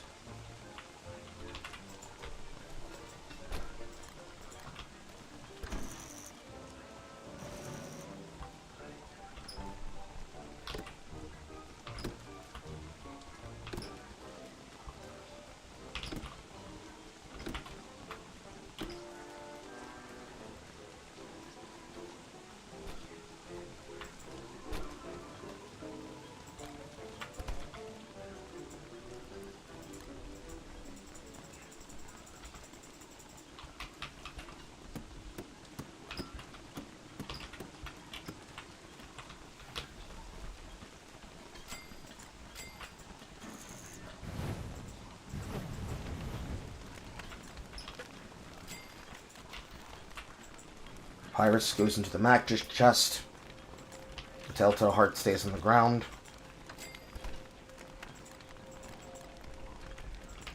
Honeycombs go into the miscellaneous.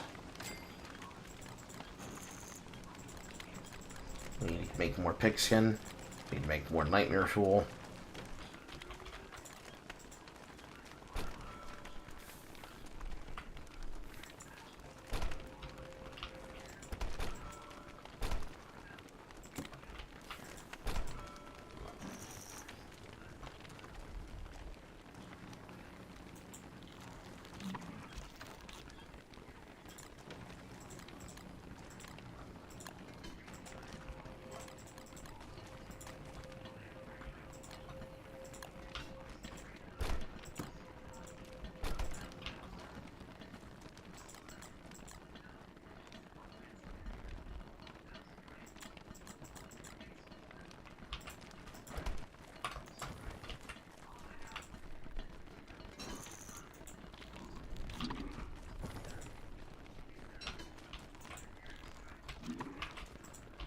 Okay, surviving.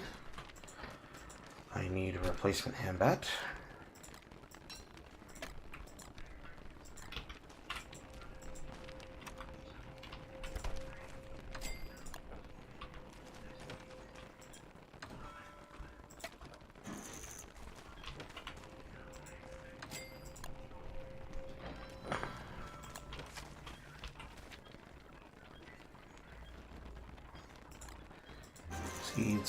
Seeds, sticks. 7-3. That's not a great seed split, but that's the best we're gonna have to do with.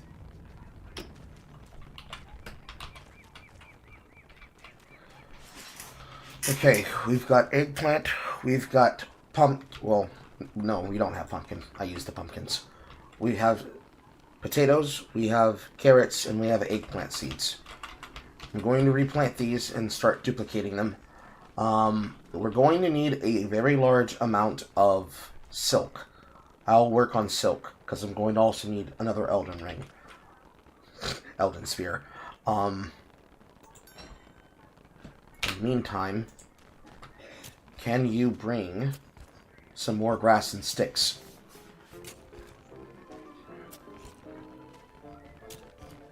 And then, in case your lantern's running dry, I'm going to go underneath and grab more bulbs. It's going to take a while, though, because without my steed, I'm going to have to train a new one, and it's going to take a while.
2 beefalo hats for the both of us.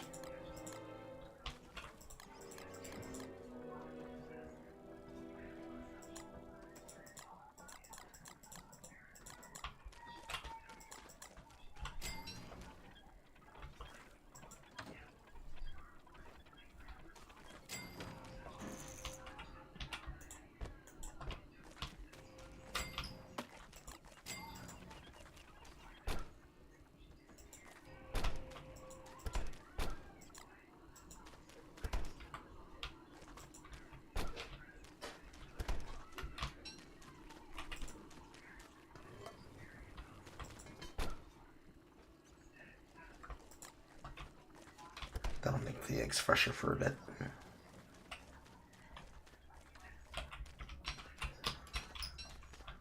Now to go get another horse.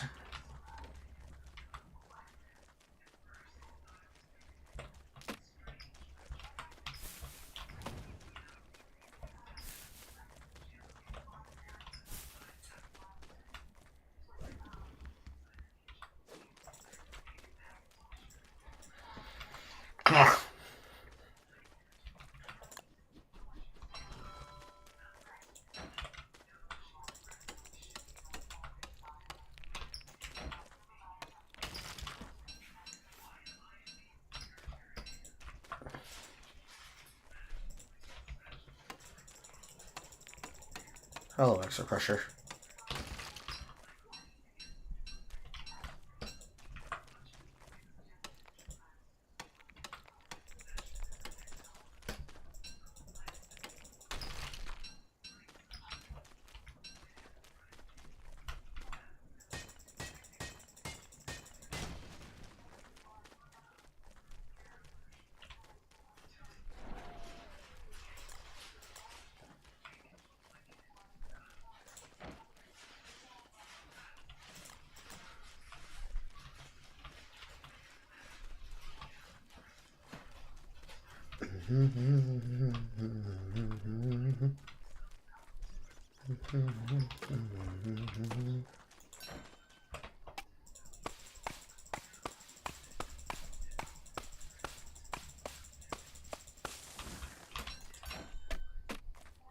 I see a moose goose that I can take my frustration out on, and I'm gonna.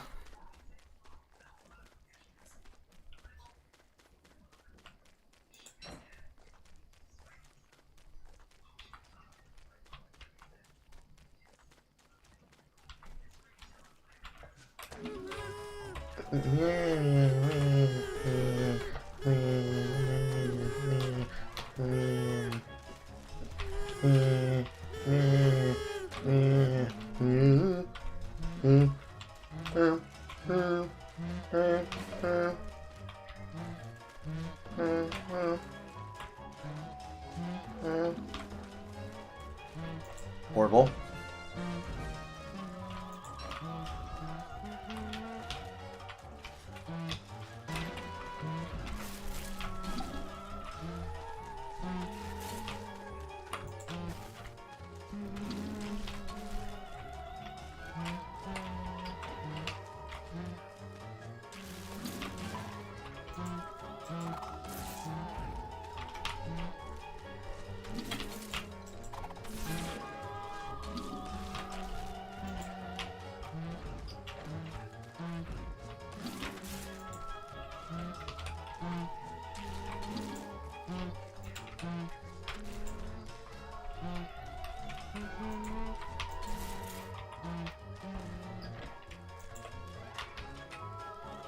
And he fell asleep.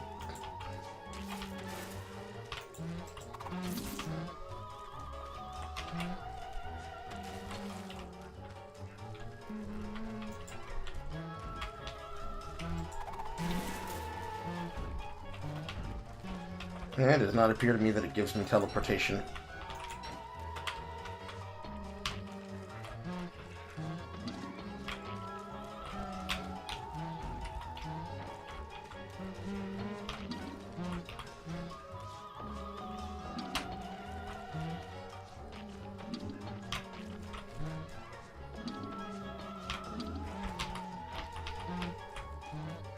Smack, smack, smack, smack. Honk. Honk, leap. Honk, honk, honk. That timing.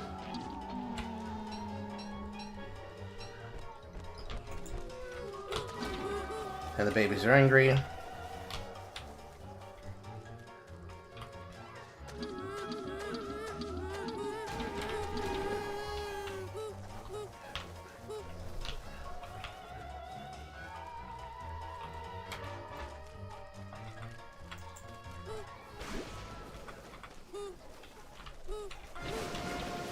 Ow.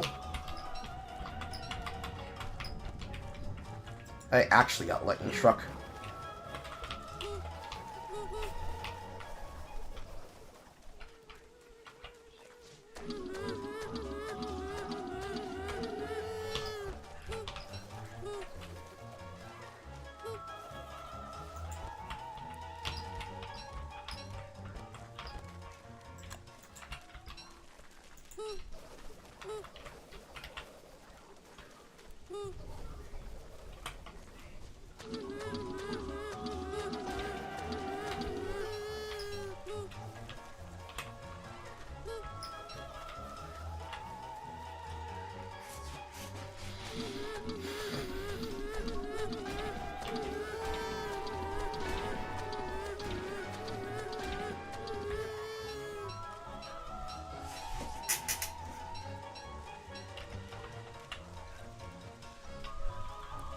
That should be about enough.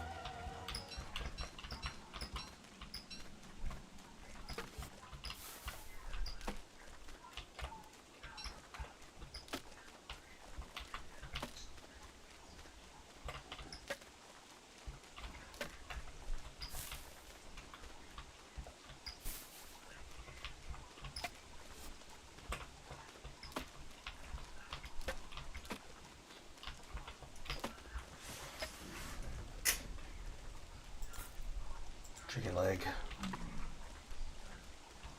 When did I drop my other one? Did I never turn it off? Apparently I never turned my lamp off. Chicken leg. Chicken leg. Chicken leg. Chicken leg. I came back with a haul. We'll be coming back with a haul.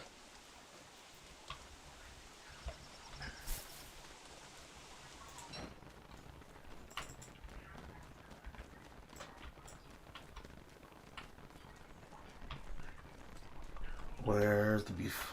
Show me the beef. I see a beef. She's in heat.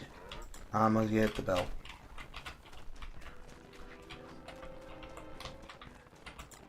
Put my battle at home. Tried it on the beef. Beef is gonna hit me. Gotta pull him away. Gonna try to hit me again. Then I do the beef. Give it your random name.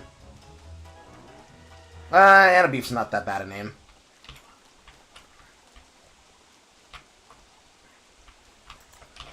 You're gonna try to hit me. That's okay. Now I grab the food.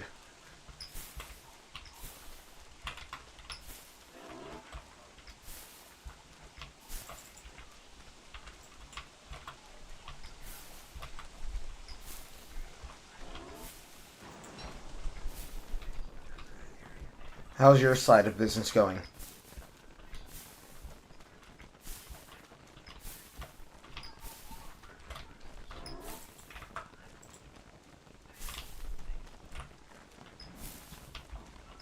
It's going how? So that's how it's going.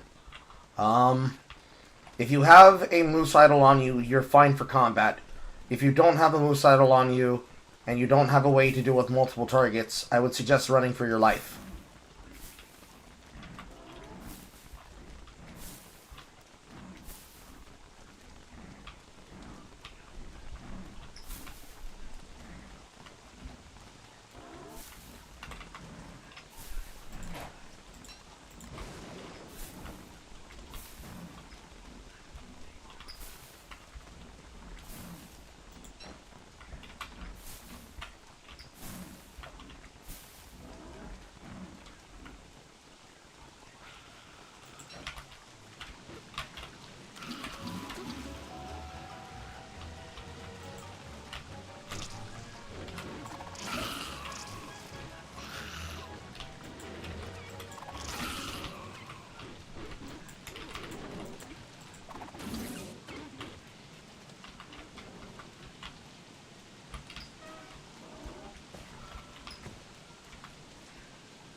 still in heat.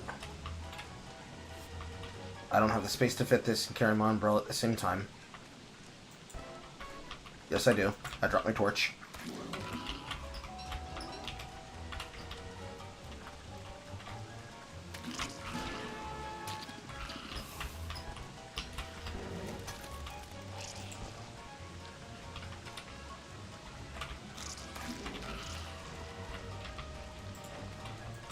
Freezing to death.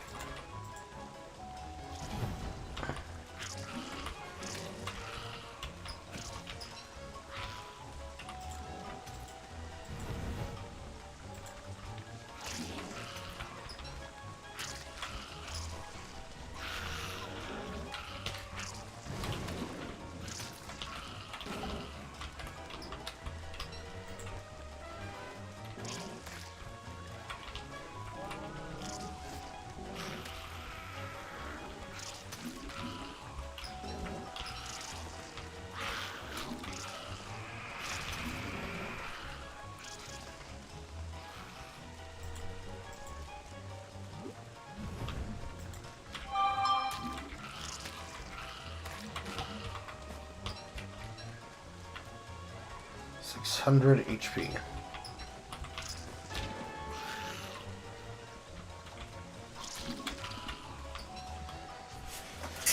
Leave behind a weakened helmet and my torch so I can carry it back. But it's better to have a beefalo than to not have a beefalo, even if I have to retrain it.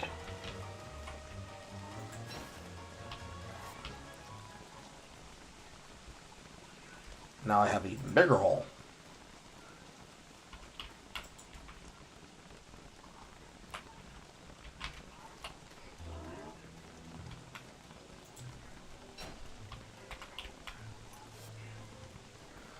Still gonna take a while to train this beefalo, though.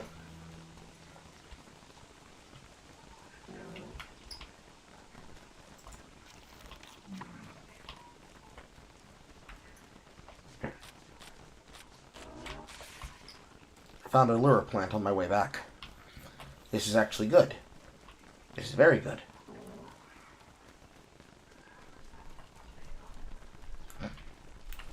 I don't know how I'm going to use the sewer plant yet.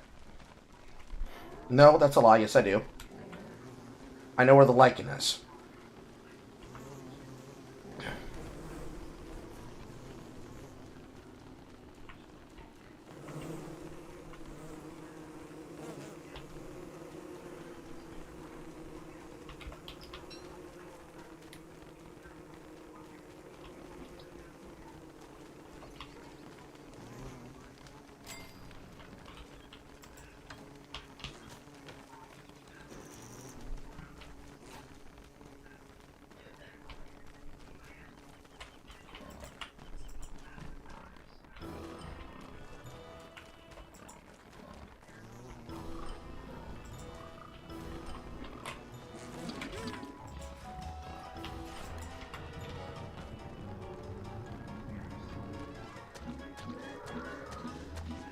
Beast is about to die. What's harassing it? Is it bees? Bees. Help her. I can't stop her from fighting them. And it's dead.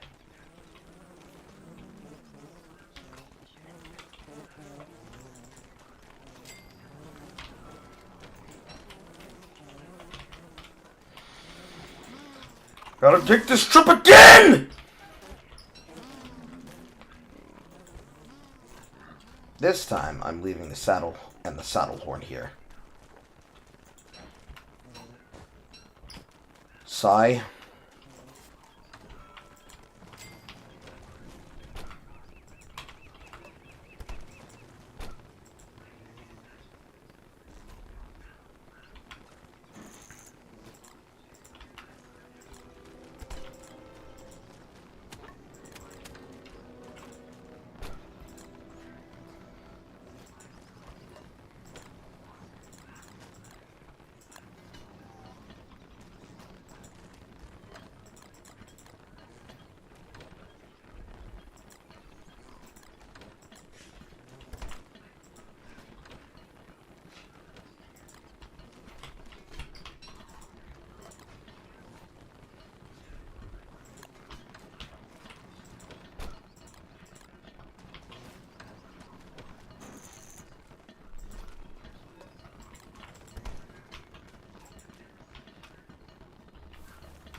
Okay. 19 silk should be enough to make enough hats for you. Should you need to not fight while Should you need to fight while not transformed. I can't think straight. I brought more ice along with myself.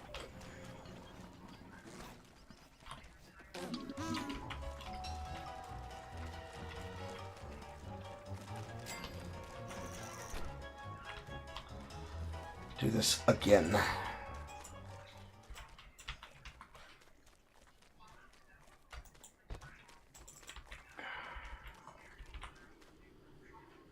One, two, three, four. I'm breaking those.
$14 of spring. Now, there can't be any killer hives that will distract the beef to make them fight till they die, Carl said, languishing.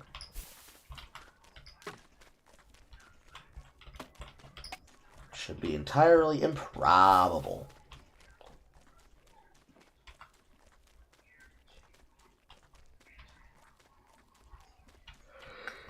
I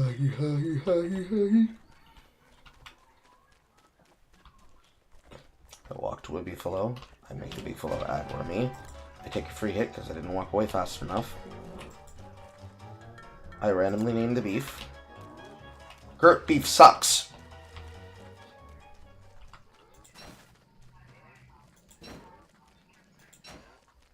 Why the fuck did it have to make it with the name Gert beef?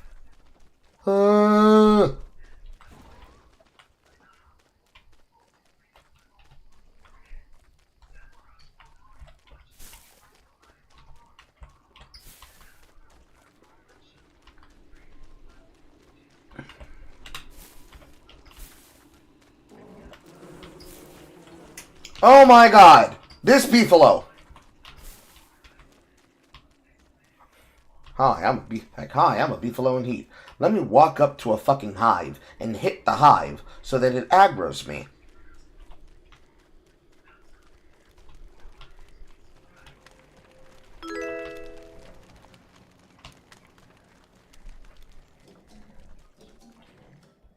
$750. Already 1/5 of the way dead. Cause yo, I can't stay the fuck away from people. Ah! Anyways, now that I'm done molding. More grass.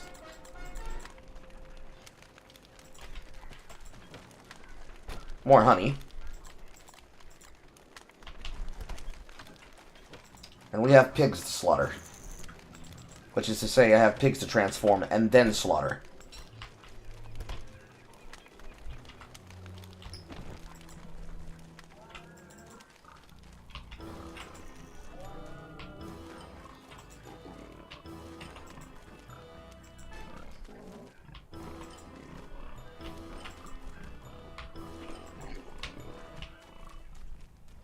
Come over here. I'm going to whack on you. Whack, whack, whack. Yes, I will whack on you. I'm going to whack on both of you. Oh, good. It had a baby, so now you can have a beefalo too. And I'm gonna whack on your dude.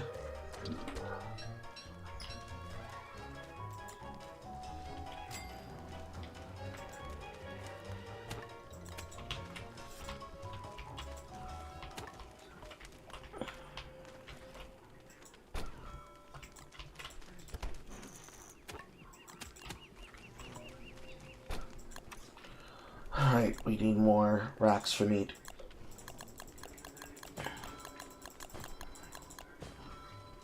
Nine, for a total of 3 racks.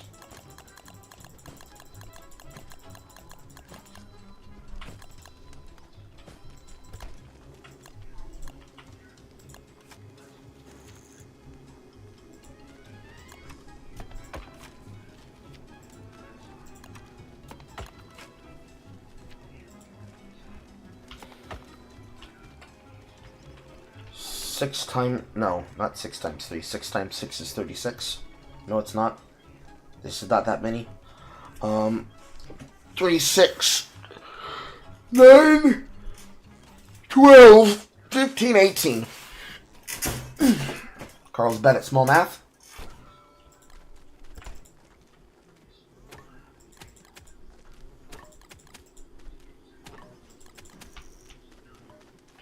$18 pieces of jerky.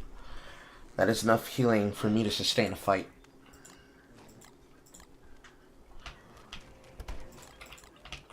Food for you inside of small form is gonna probably have to come from vegetables.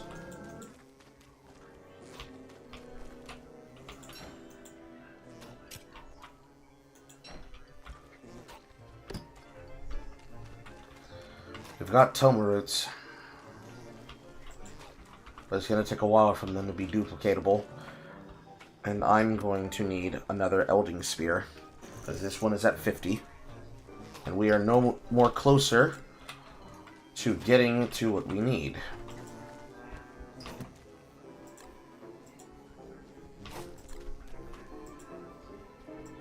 Also need watering cans.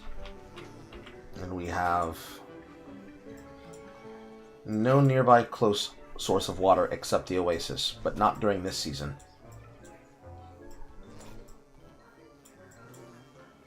Nope, not during this season.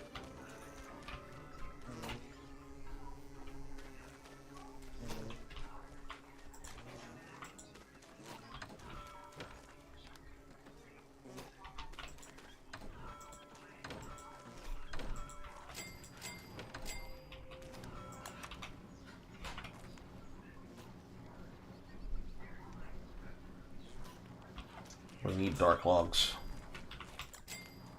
But we have no dark wood to have dark swords, which means I need to cut some trees. Because we need to expand these storage boxes.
If only you had the thing that would turn these trees into instantaneous tree guards. Alas, that's going to take you a while to get the insight points for.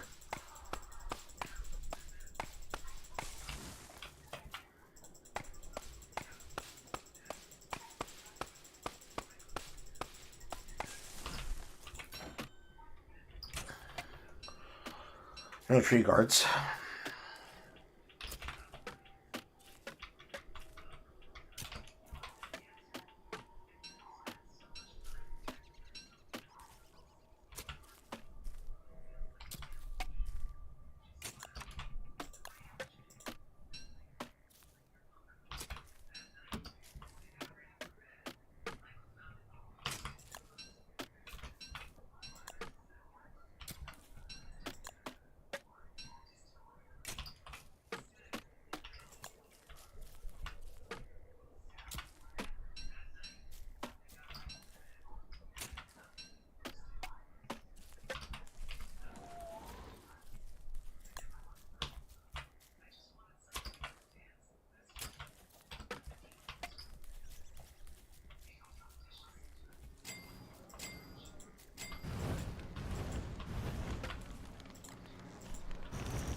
More chests for flooding.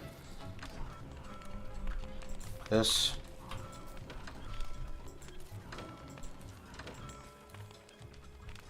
This.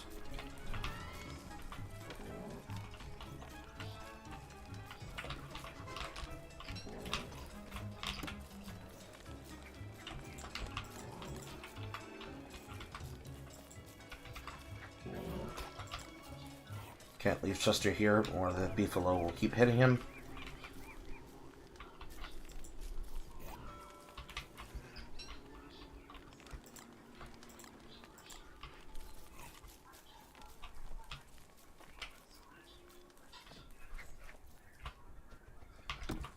One, 2, 3, 4, 5, 6, 7.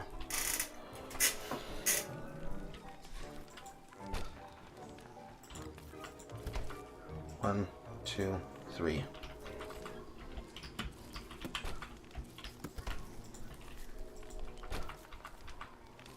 11, 12.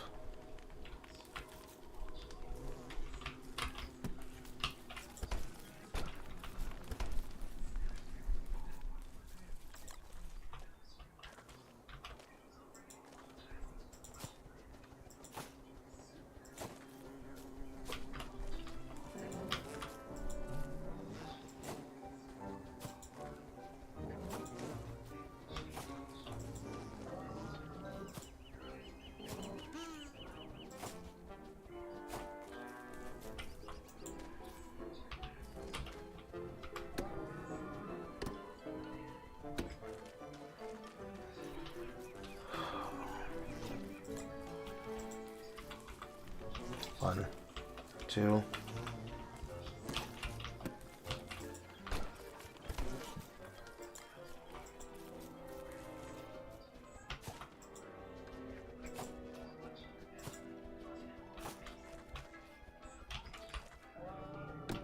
One, 2.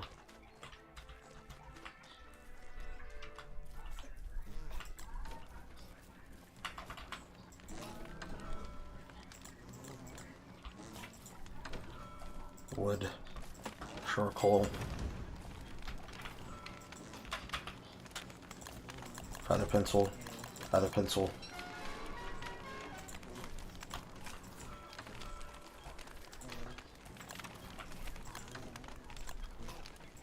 Warriors reprise.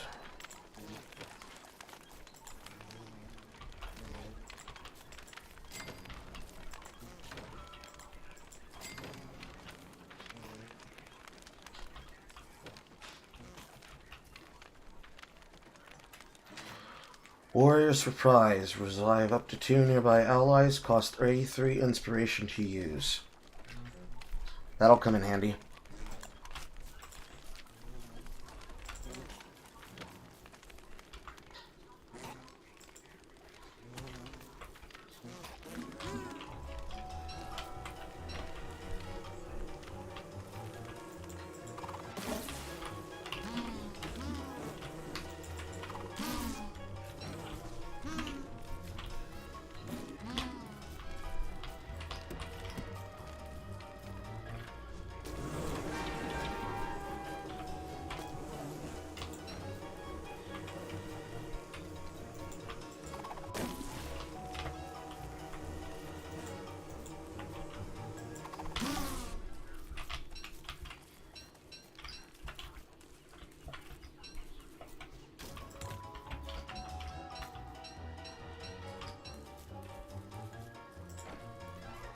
Careful.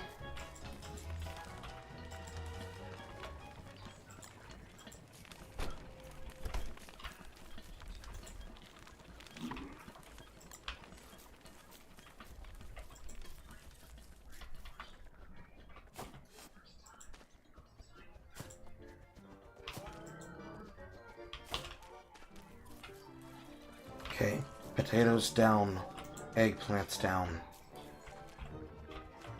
And apparently a corn stalk.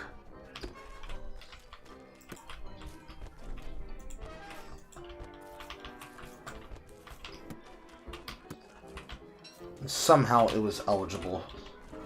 Somehow.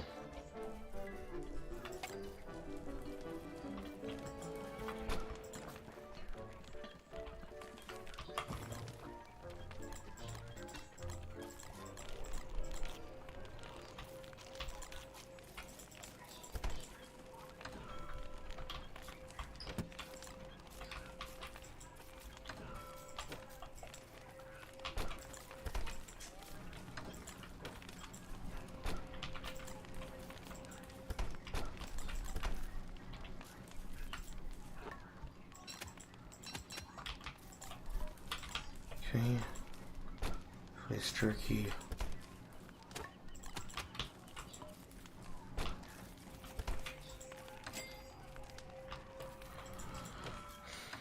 Papyrus.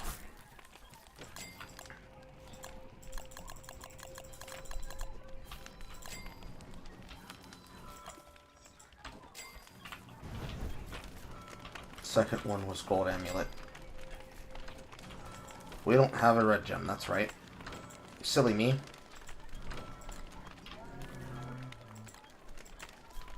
Silly me, we don't have a red gem. There are 12 days left in spring. The next rainfall comes in what? 10 seconds? No, that'd be easy. That'd be too easy. It comes in the next 5 minutes. No eyes on the Lord of Flies. Because apparently I was underground when he popped my trigger.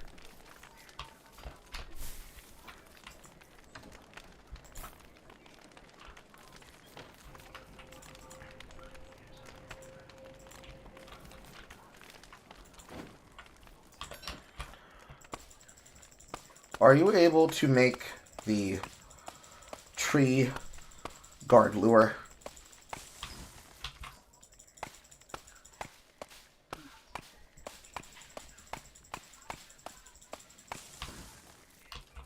No. Do you even have the progression for it? No, you do not have the progression for it. It's in your lumberjack. It's in your lumberjack tree skills. You have to go all the way down Tree Guard Feller 3 to get to the Tree Guard idol. If you had that, we would be able to make living logs on demand.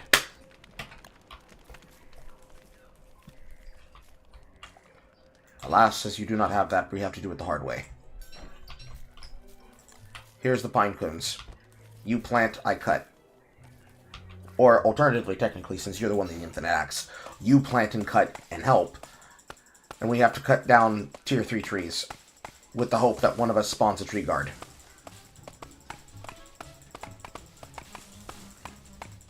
If no tree guard gets spawned, we plant pine cones and then wait for the trees to grow and then try again. We need living logs badly. I know where we can get living logs without stress, but this would be the fastest way for us to get a lot of living logs quickly.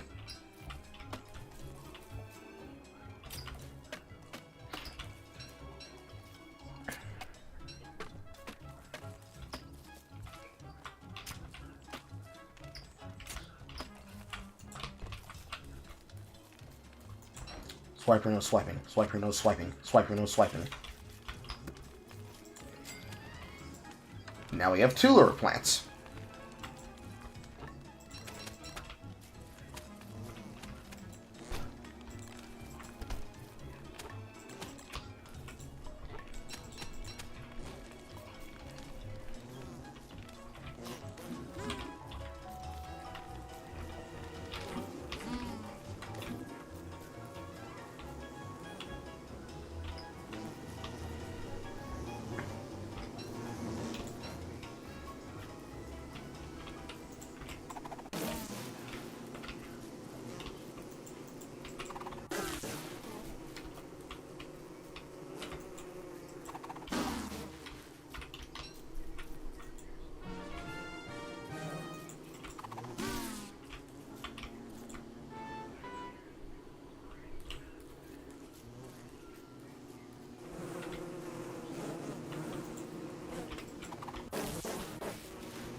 Here comes the rain. Do do do do.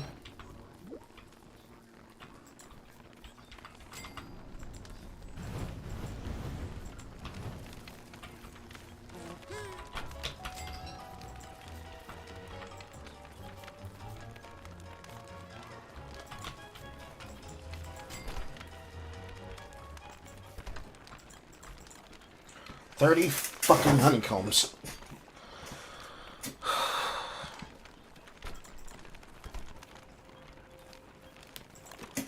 Okay, that's at least 3 songs that I can make.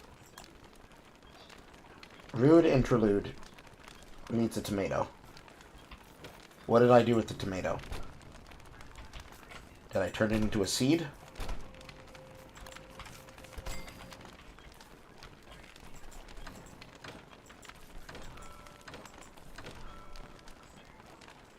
I think one of us might have eaten it. That's fine. We can get more tomatoes.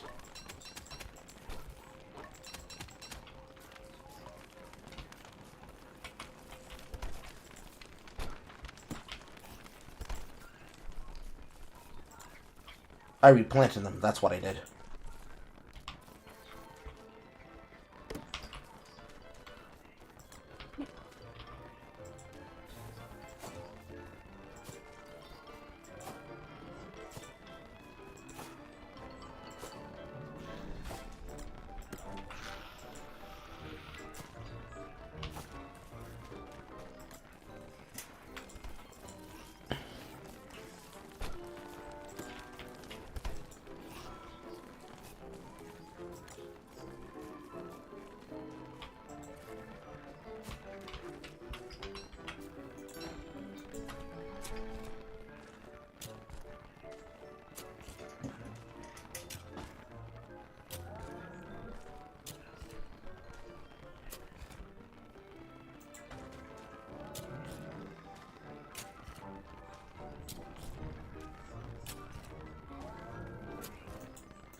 I need a boomerang, I need a boomerang, I need a ranged weapon to hit these enemies and pull them to me while I chase them.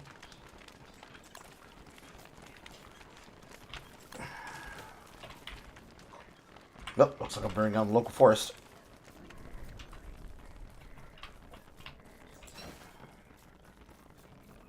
Work the middle, work the middle, work the middle.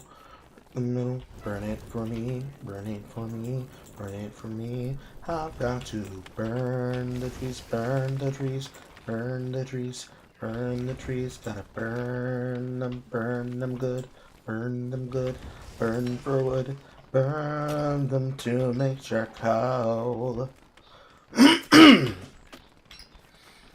Got to burn them for me, burn them for me. Burn the trees. Burn the trees, burn the trees. I gotta burn the trees, burn the trees, burn the trees. Burn the trees, burn the trees, burn the trees. Burn them for me, burn them for me, burn them for me. I'm gonna put a forest of pine cones on the other side of the home structures for the purposes of making charcoal. Because we can't have the place that we have charcoal come from the same place that we have firewood come from. Because since the bushes are not protected by wildfires, they will just burn. So it has to be a controlled burn site. That's how you protect them.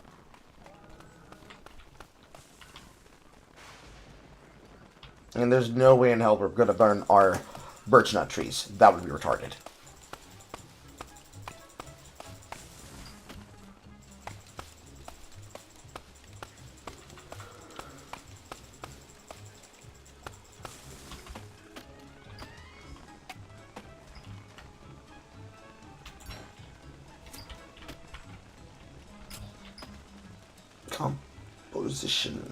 Composition.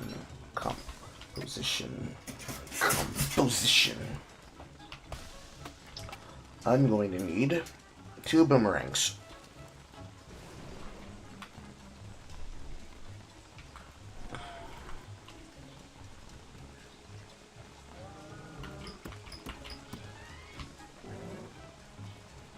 It will exit its mode in 10 days, which means it will be ready to be rideable in summer. Now, we do have butterfly wings, so you can make butter muffins.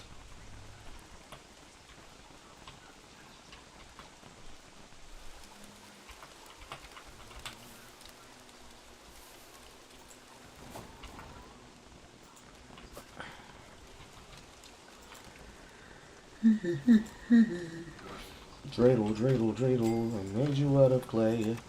Dreidel, dreidel, dreidel, I know just what to say. Dreidel, dreidel, dreidel, I do what I can do. Dreidel, dreidel, dreidel, don't make me come to you. Dreidel, dreidel, dreidel, I made you out of stick. Dreidel, dreidel, dreidel, don't make me drink some piss.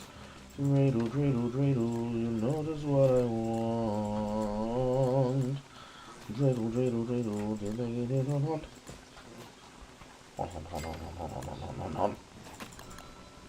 1, 2.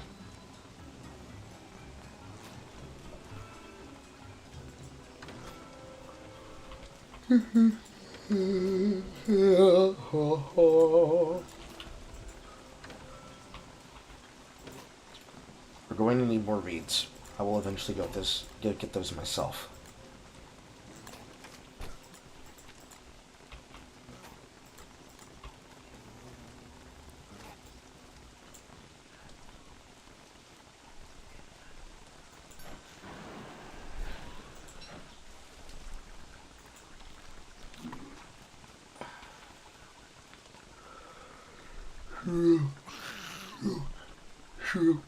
Stroke, stroke, stroke, stroke, stroke, stroke, stroke, stroke, stroke, stroke, stroke, stroke.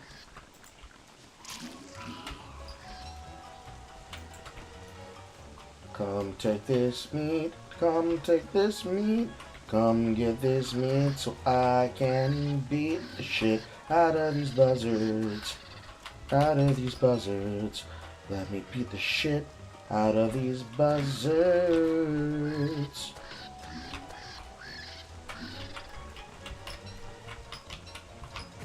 Give me these things, give me these things. Come get my meat, please come get my meat. Don't you run from me, come get this meat. Come get this delicious, tasty meat. Fly down, you bastard.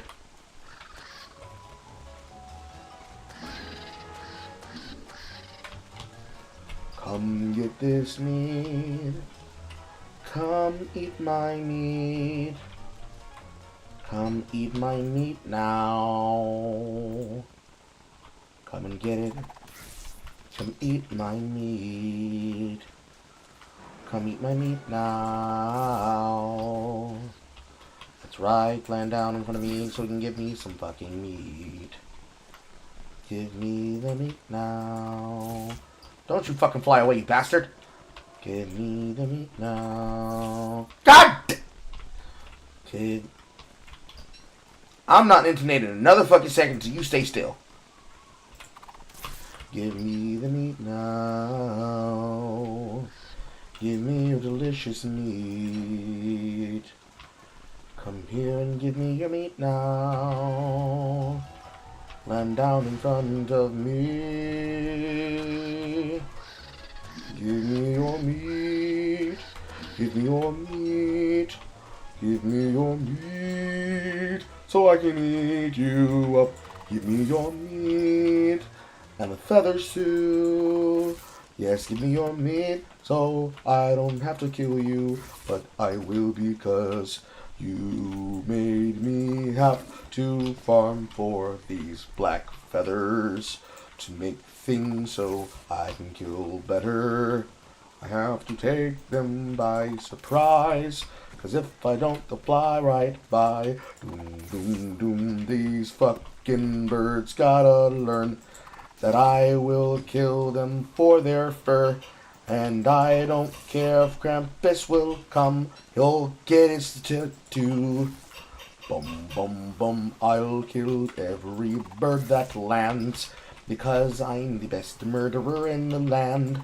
Give me all of your backside, and then I'm gonna eat your hide. Bum, bum, bum, bum. Come on. Feathers.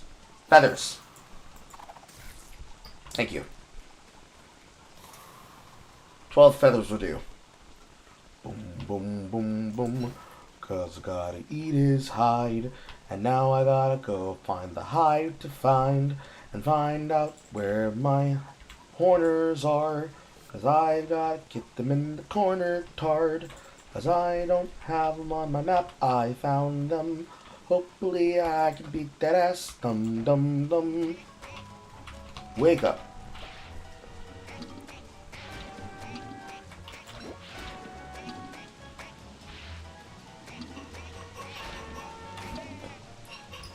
One.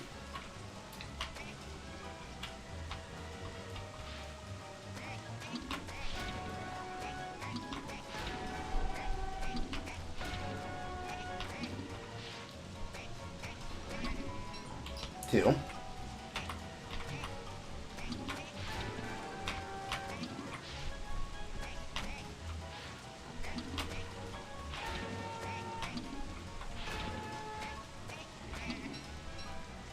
Three.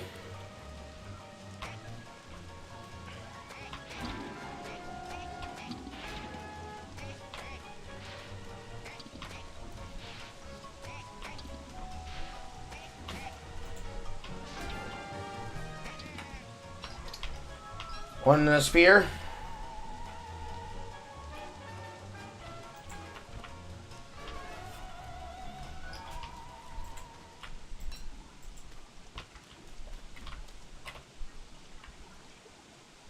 That is two. I need more volt goats. Okay, there are more volt goats.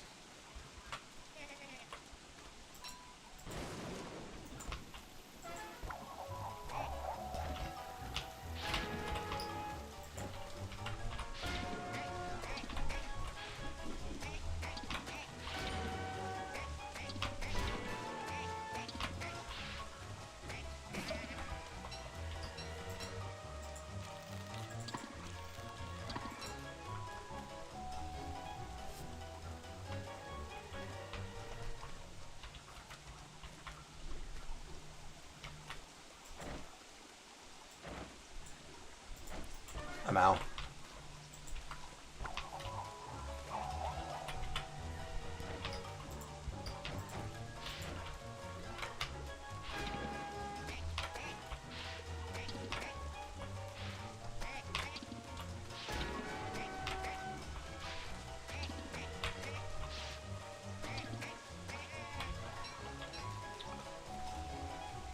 That's what, 5? I stopped counting.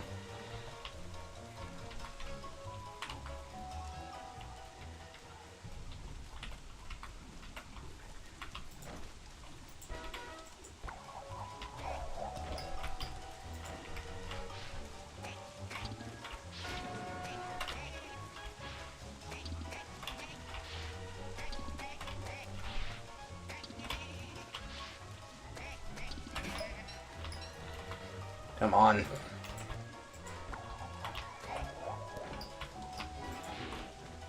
Bing, bing. Bing, bing. Bing, bing. Bing, bing. Bing, bing, bong. Bing, bing, bing, bing. Drop me a horn, you fucks.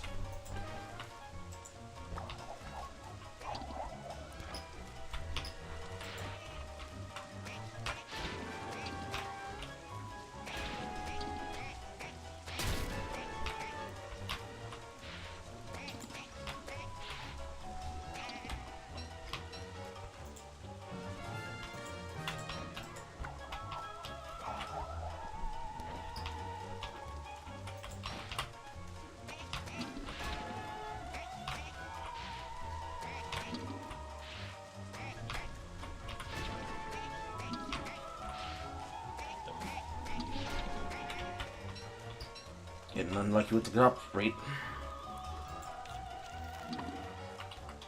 Come on. 2.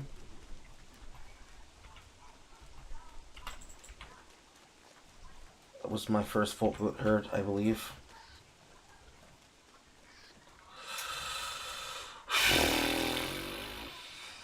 Without a second spearhead. That means I'm going to have to use dark swords instead. Which means now we need those logs.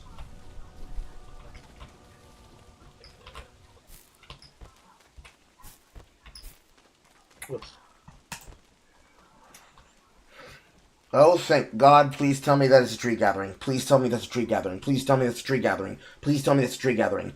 No, it's just random wet tree guards for no reason. Hallelujah! Hallelujah! What the niggas say, amen!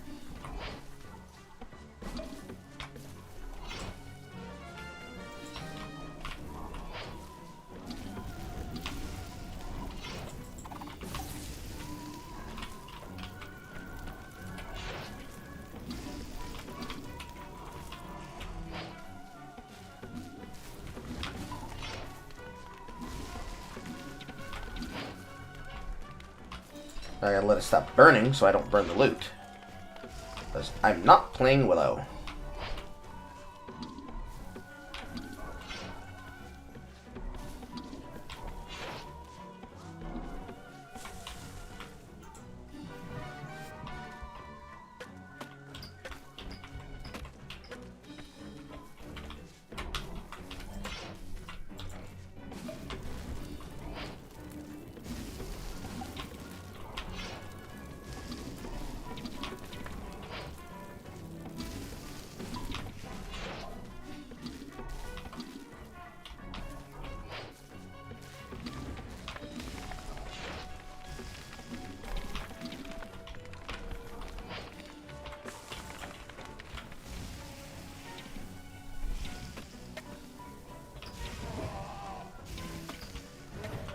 And that, chat, is why you do not use an electric weapon to set the tree guard on fire.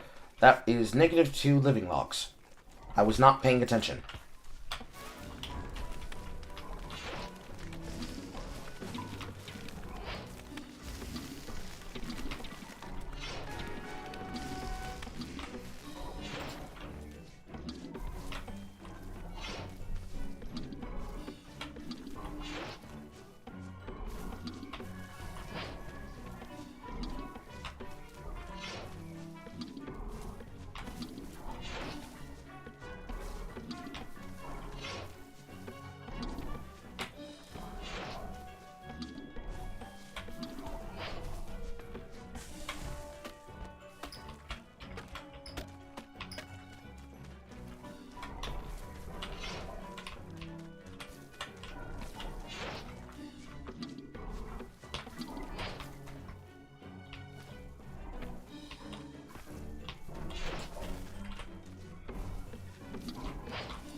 Okay. So we have 22 living logs.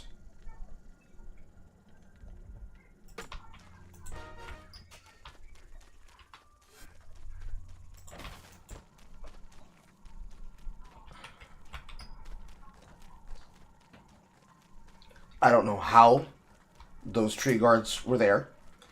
I don't remember fighting tree guards and abandoning them, because that's something I would have remembered. But through whatever means brought that to happen, we now have the living logs for the dark swords, with 8 days left in spring. Fortunately, the Elding Spear is now 13%. So without having this restrained static upgrade on the spear in order to make it self-repairable, I have to retire the Elding Spear. This now means I need to use alternative weapons, namely the dark swords, because I cannot extinct the entirety of the Volt Goat herd. There's only one more Volt Goat that I can afford to kill. The last two I have to keep alive.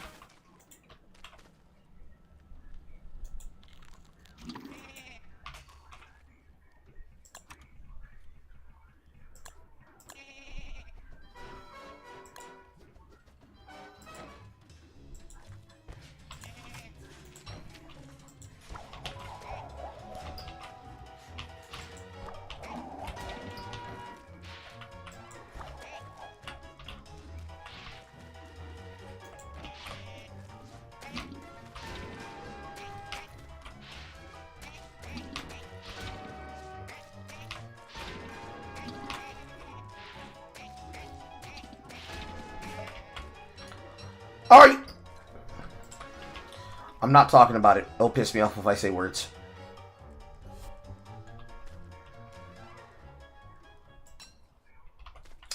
If I say words, I will make myself angry. Anyways.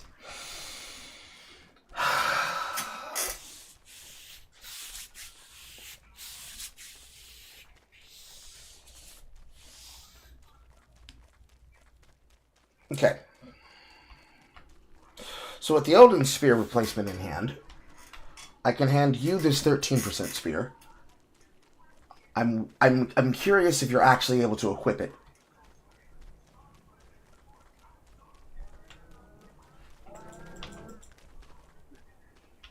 Also, there's two of them now.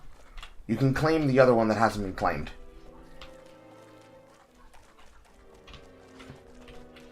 To use the lightning dash, you need to right click, choose a direction, and then left click. Are you able to do that?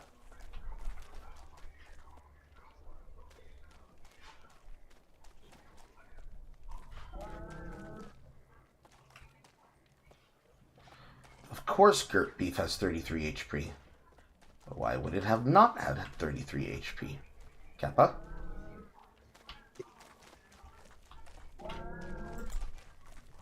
So I take it won't let you use the attack? No. Okay. Good to know.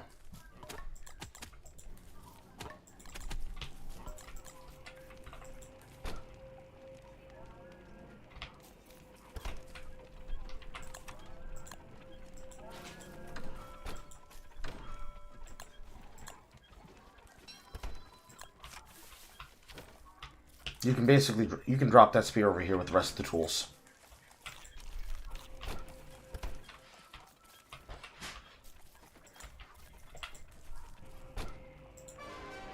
Morsels and the drumsticks came from the flies. I needed to kill them to get jet black feathers.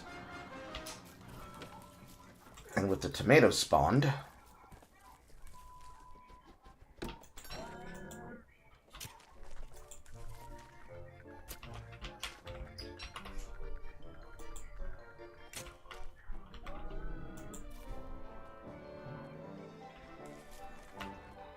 you now have a regular rotation of crops.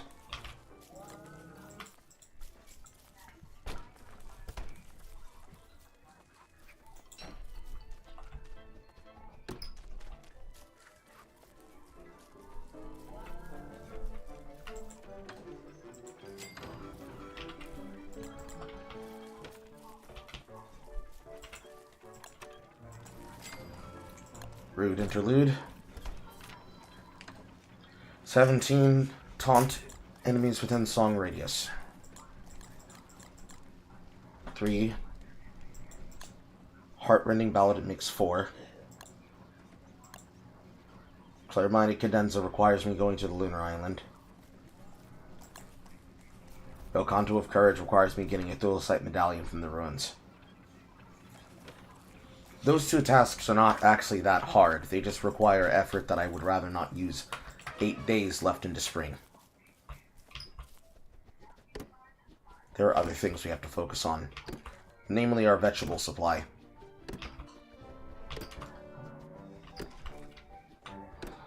Now that we have the garden at least producing, even if we're not producing maximum efficiency, we have vegetables to go alongside the rest of our production.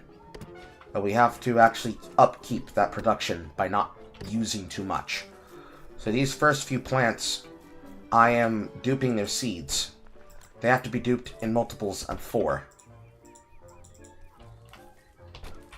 A family is made of 4 plants harvested near each other, which means in a 3x3 plot, I have to plant 8 things.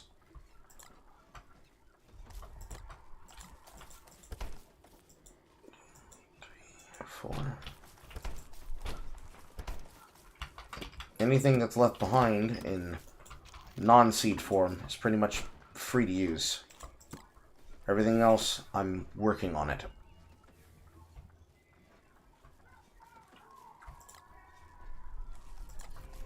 The carrots are all you can grab, though. It's so easy to find carrots that I can dupe that at any time, but we do have 16 of them in case you're worried about using them.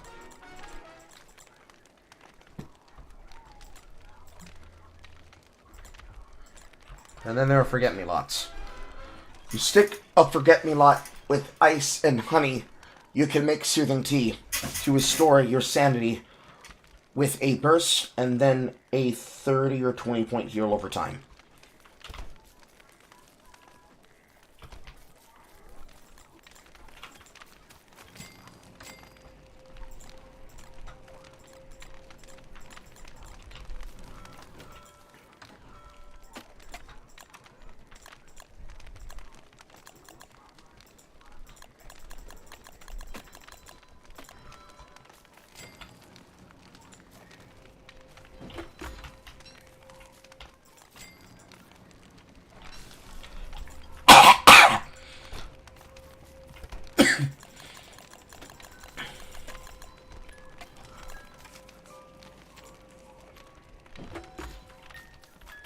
Ah, good. You're making watering cans. We need to get water from someplace for the watering cans to really matter, but it's good that you're making them, because that completely slipped my mind. I use the water of spring to basically water the plants, because I cannot be fucking bothered to go find the objects otherwise.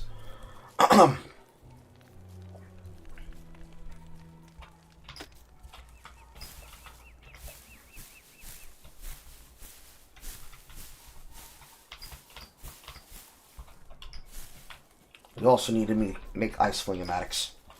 The season is about to be upon us where in summer our structures can burn very easily, very quickly, very fast. We have the gears to do it because we already have the knights. It's just a matter of putting it together. It's going to take me a second.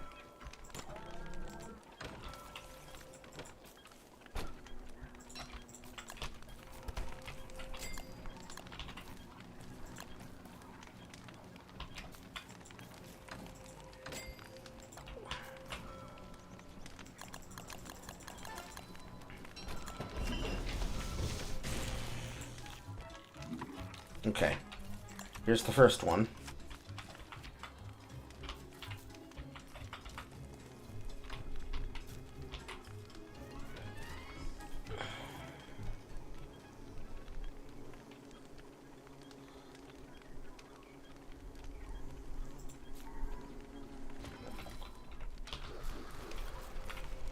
Okay, the way that I place this, everything that is within the circle, if you have the ability to hover over this, should be covered by the ice flingomatic.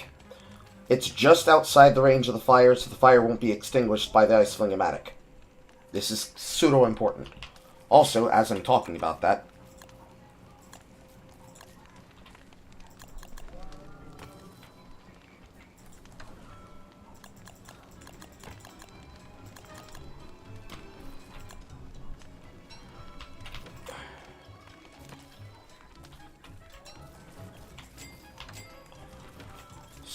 second most important thing for summer.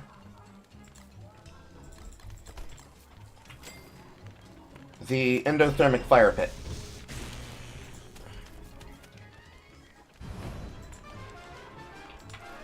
This endothermic fire pit is reverse fire. It chills. This is for when we get overheated. This is one that's to keep us warm. This one is to keep us cool.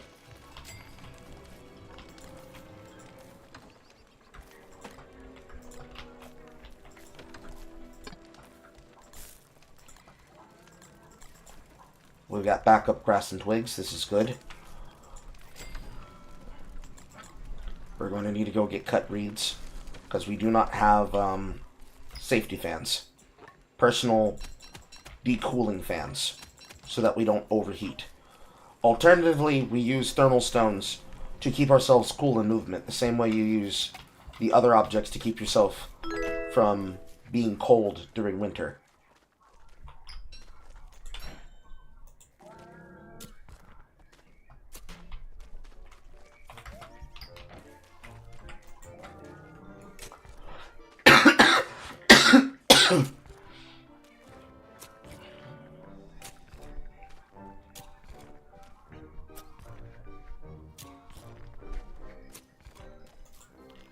Carl, please make a fucking pair of meatballs so you stop fucking having to consume jerky.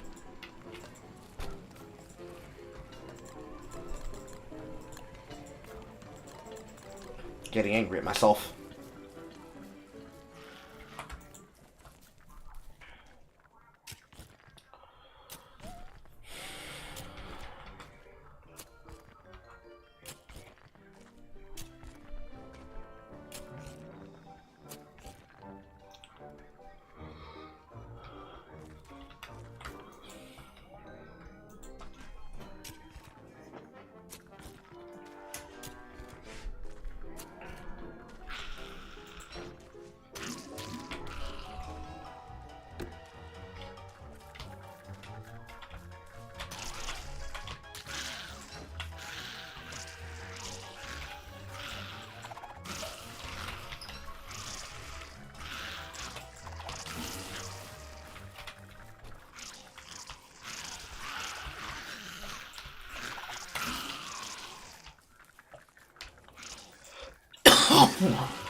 There my meatballs go.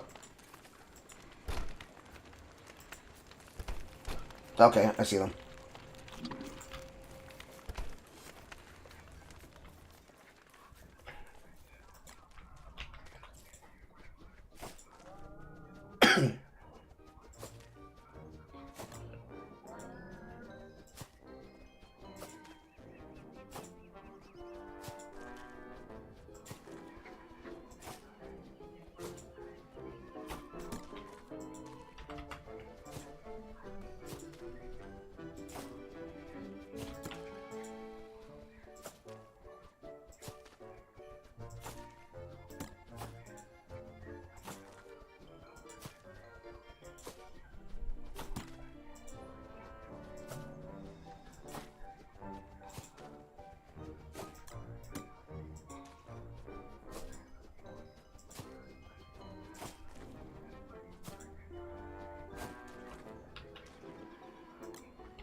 Harvest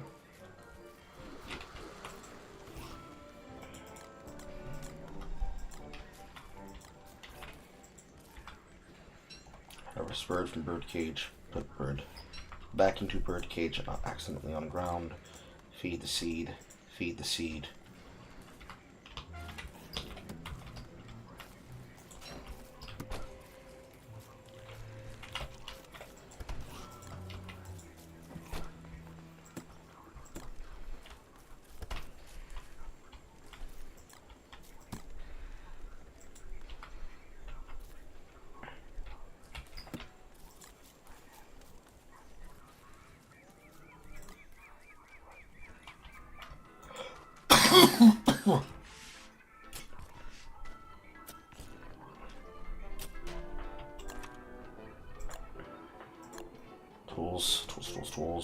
Tools. I never made a garden hoe. 6 days of spring. That's more than enough time to find and kill the bee queen.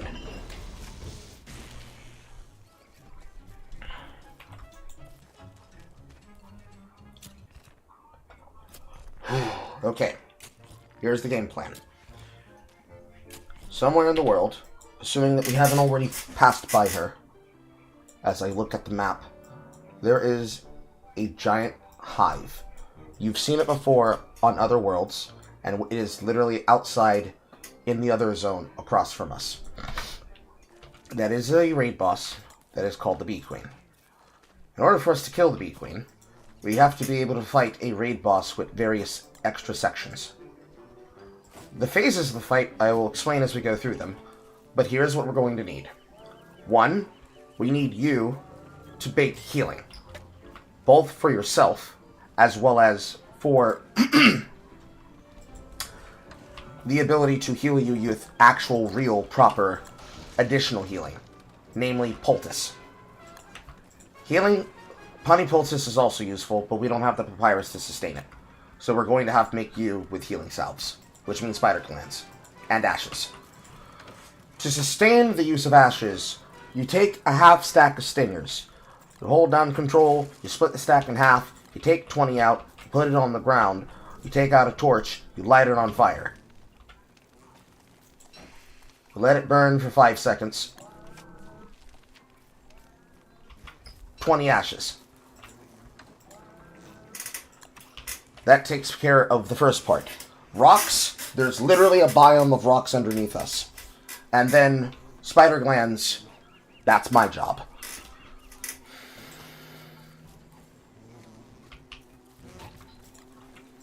That takes care of the healing.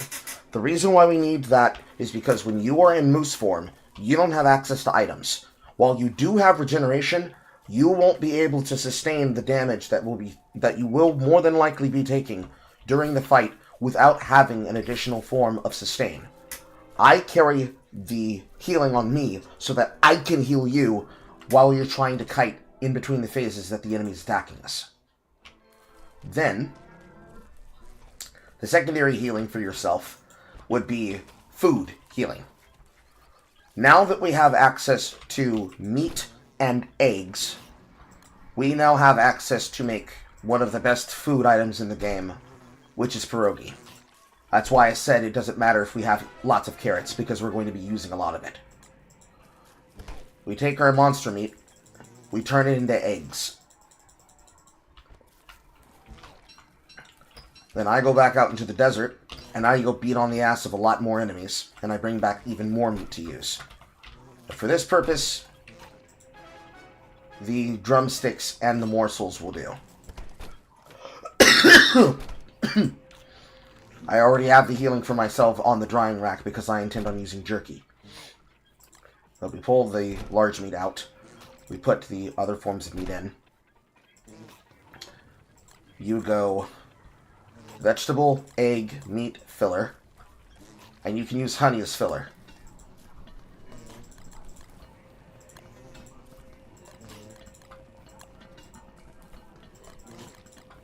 All 6 of these crock pots are going to shoot out pierogi.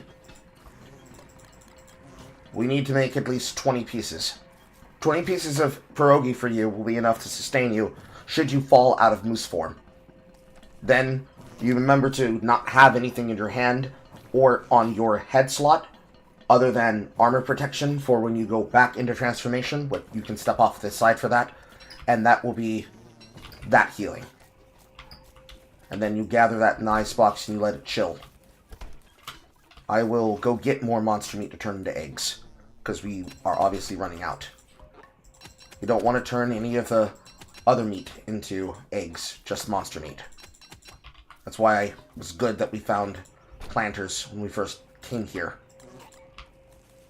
We have the eggs in terms of the actual monster meat in meat form. I just have to go kill enemies to go get it, because the spiders are over there. We have to deal with the hounds first.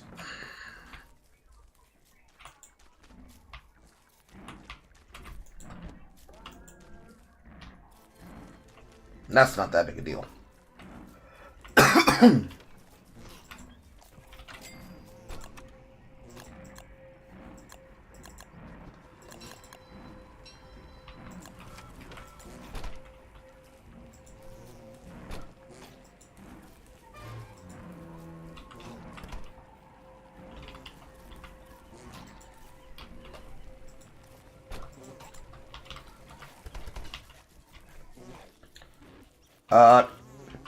Now that we have this ice wing-o-matic, you want to stay in the range of this ice wing-o-matic.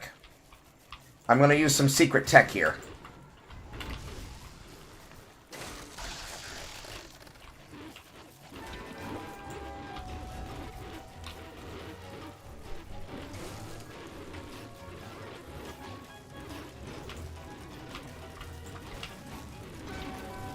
I'm trying to make use of the fact that we can freeze them, but this is getting a little bit dangerous. You might want to transform to moose.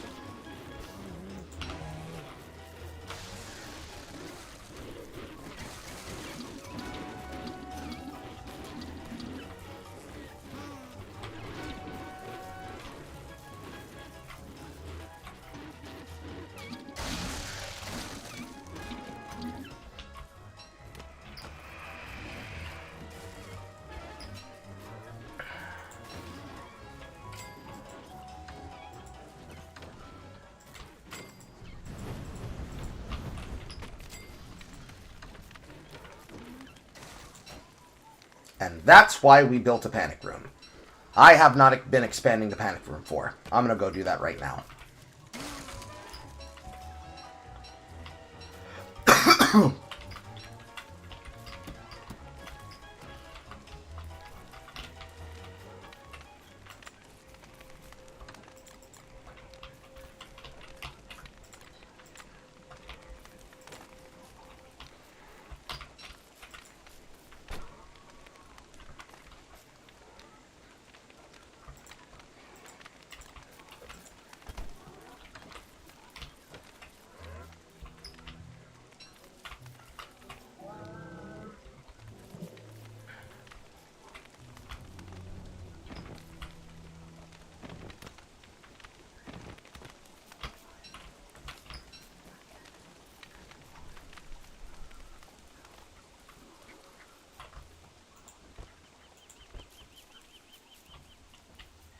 Only one place you could have gone, and it's exactly where I thought you did.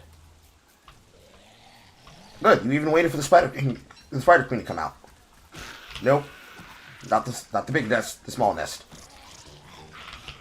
You're gonna want to come a little off of it. There you go. Then you charge through the minions, just like that.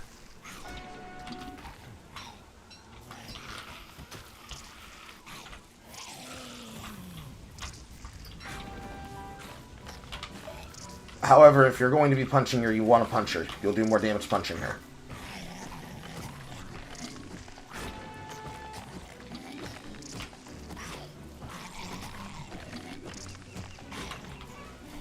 Good.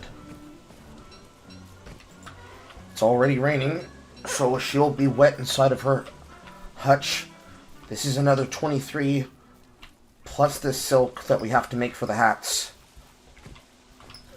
Fortunately, because the Bee Queen is considered a raid boss, they didn't just leave, and she's a new raid boss too, They didn't just leave the capacity for her to do what she needs to do inside of it. So we need to make the silk into beekeeper hats, which is a form of protection for fighting her. It reduces the damage against bees, but because she is considered a bee, this means that they act as armor to fight her while we're over there.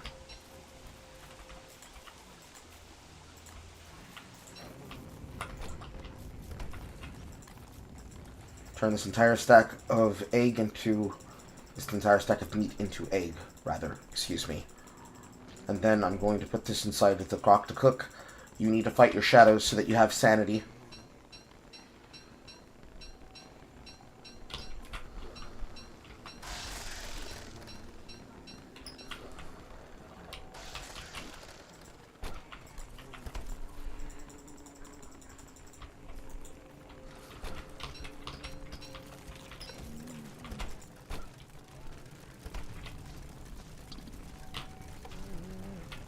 I'm going to help. When it comes to fighting crawling horrors and terror beaks, unless you're helping another player try to keep their sanity alive, there should never be a time where you are being hit by these creatures. Now, the fencing sword, while it can be used as a weapon, it's not actually a weapon. That's used to actually move fences. It would be better to use a spear because your actual attack animation is the cancelable attack animation.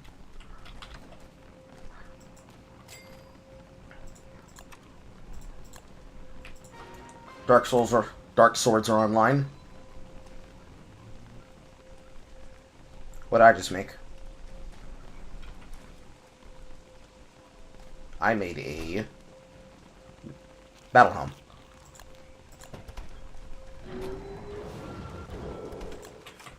This is a dark sword. It is produced out of nightmare fuel and living logs. The most expensive part is the living log. Actually, no. The most expensive part is the nightmare fuel, because you need a lot of nightmare fuel to make multiple swords.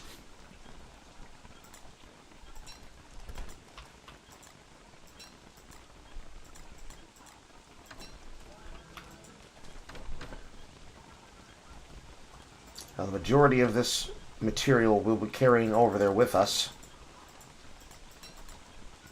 when it is time to fight and kill her.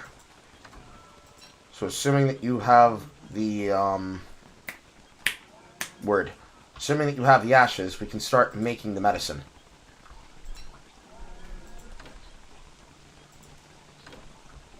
There's some of it. Here's a stone.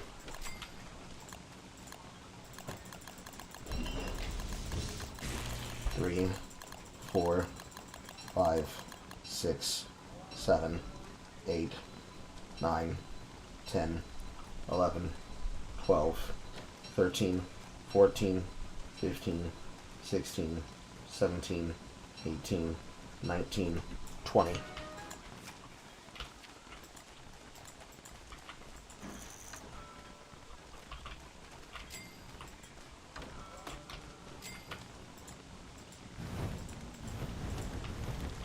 The attack pattern is, I'll let the enemy approach you. Then, when they do their attack phase, then you step back in. So, attack, kite, swing, attack, kite, swing, attack, kite, swing. What it should look like, assuming that you're paying attention, is that it should look like this. He roars, he attacks, I step backwards, I step in, he tries to run after you, you dodge, and now next hit should finish off.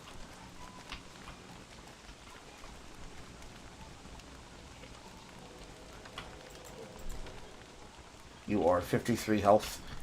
We need to make you boosters.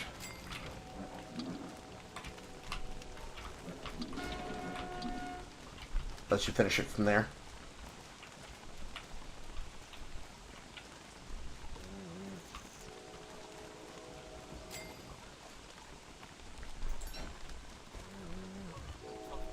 You got turned into a goose. Rot. Stinger. Niter. One booster shot is all we can produce right now because we don't have enough rot. So you're missing some maximum HP because I've revived you from death before. To get your health back up, we need rot in order to get you to your maximum HP. But the best we can do is getting you this one booster shot that I'm holding.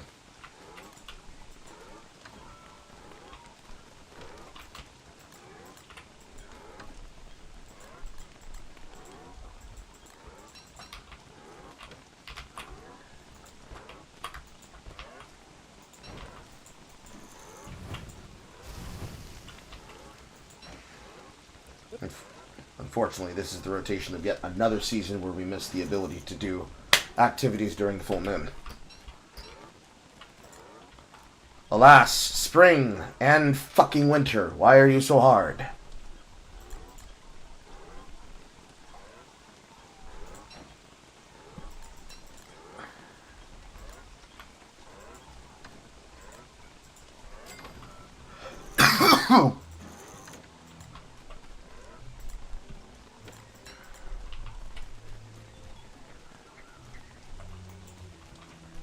Buffalo will drop mood literally on day 4.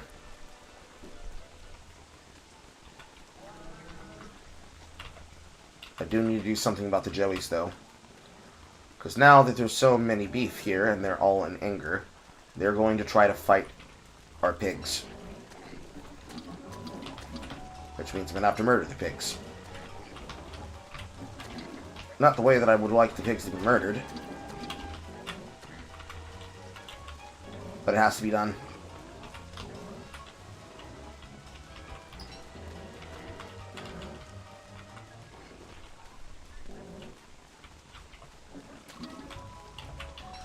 Because if I don't murder them like that, the pigmen are then going to try to murder them, and it's going to be a big whole ordeal.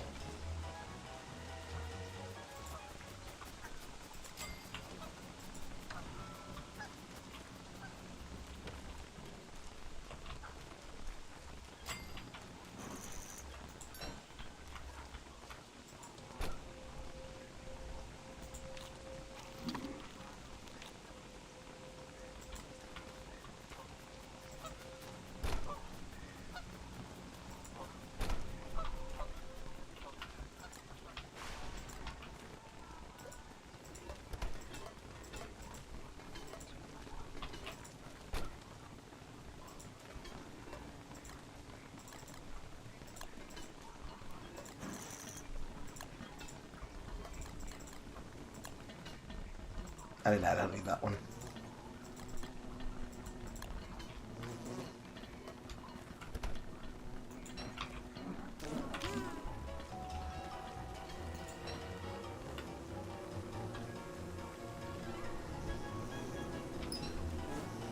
Four days left.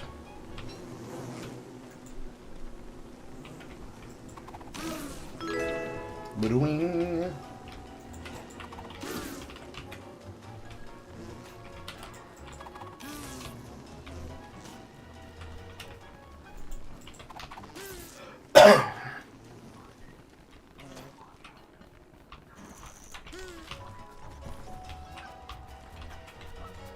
Are you trying to de-transform or stay transformed? De-transform. You have to stop moving. That's not fun. The Weregoose is the movement form, so to stop the transformation gauge from draining slowly and drain faster, you have to stand still. Is there a reason you're not standing still?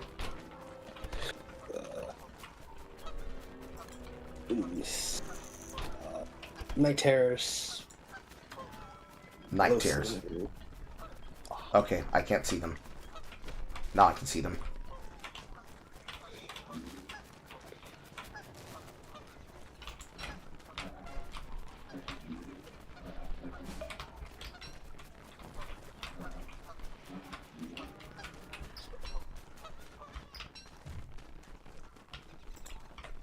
That's all you had to say. I knew there had to be a reason. I can only help you if you tell me.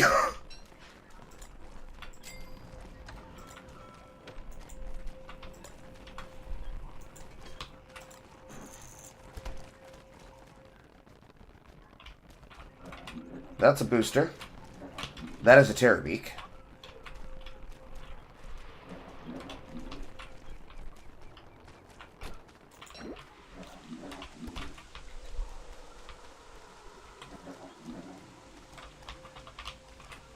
Grab food to put your hunger value high and then get into the tent. We don't have any easy way to give you sanity healing, so the fastest method of sanity healing is you eat food and go sleep your sanity off in the tent.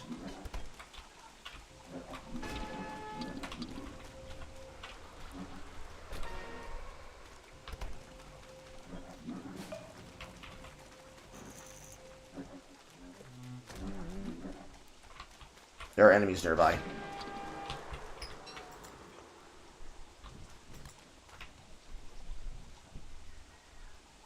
Okay, you have 44 belly. That's going to put you at about 50 when you come out.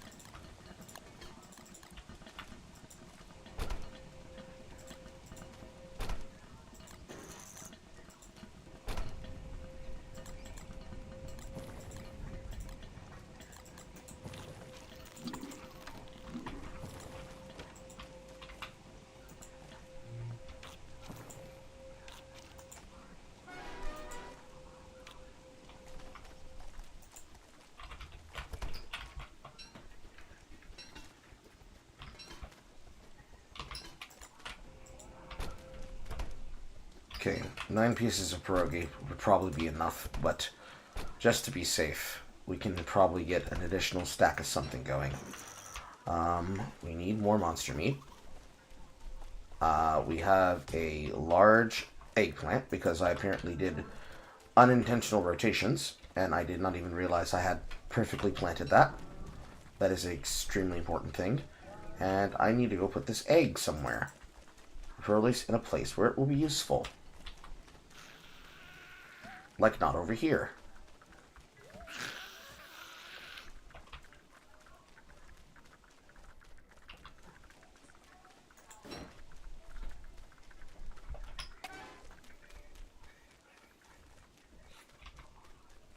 Like right in the area where I would like it to be, in the middle of the desert.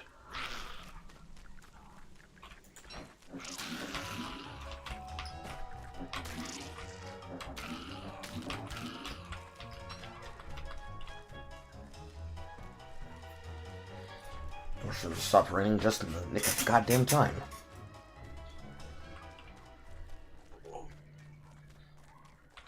Fortunately, all of that will fuel the dark sword creation. Yes, we have giant plants. This is good.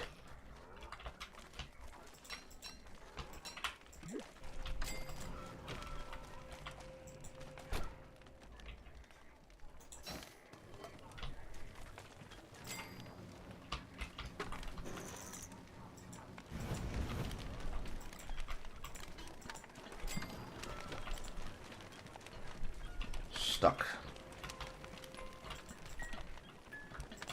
Big bird out cage. Push.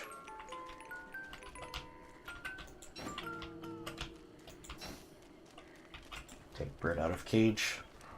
Carefully place bird back in cage. Turn into egg, turn into egg.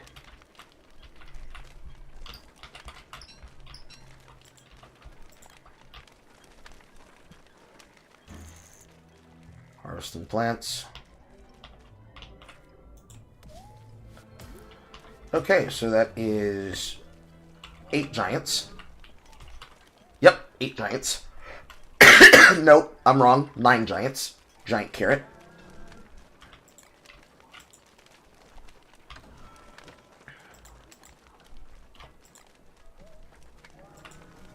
These ashes should not still be in my inventory.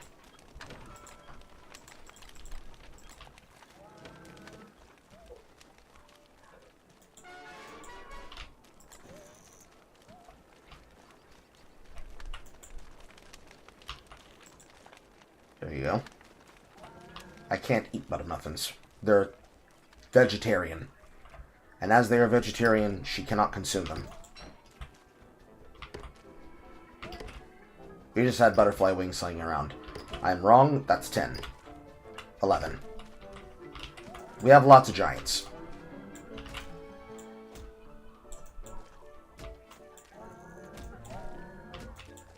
I'll have to turn in for the night. Ah, okay. I'll finish up the cleanup here then. You don't have to hang around. Alright. Thank you for coming. Alright. Now he's here.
Three days left until spring ends before summer.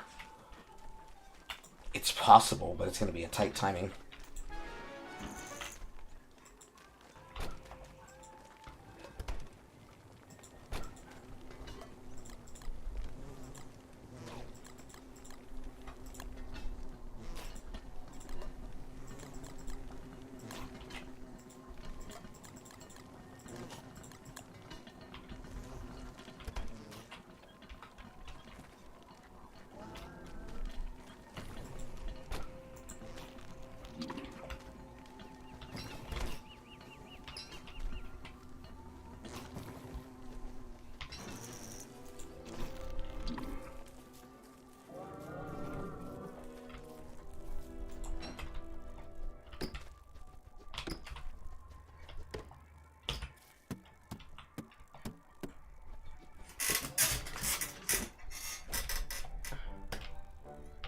Don't stall up on the carrots.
And the droid killed himself in the traps.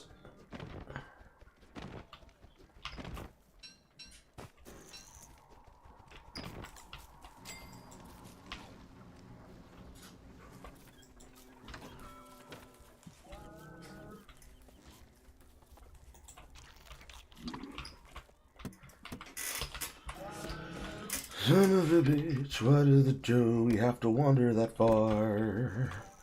He would have lived if he had stayed next to his dad, but he didn't, and now he's dead.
Pathologic.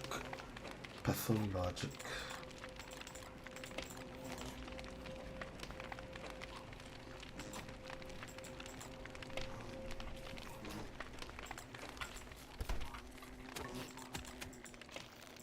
Get him.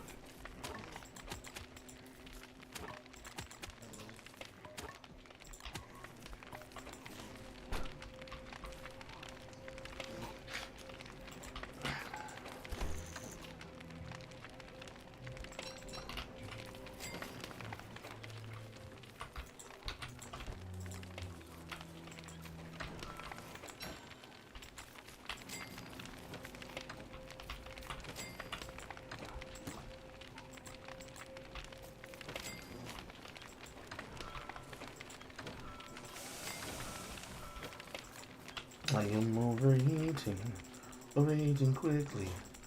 Not as not good to me, it's very bad, don't you see? As I'm overheating badly.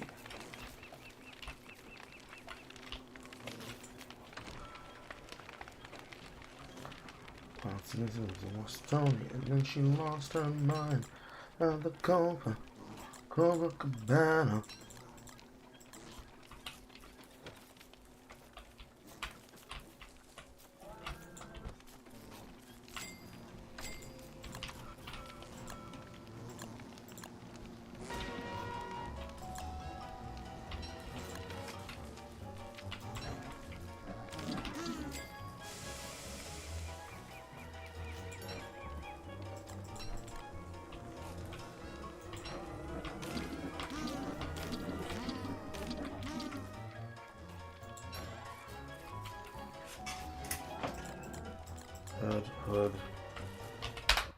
Hood, sword, torch for burning logs, sticks press, healing,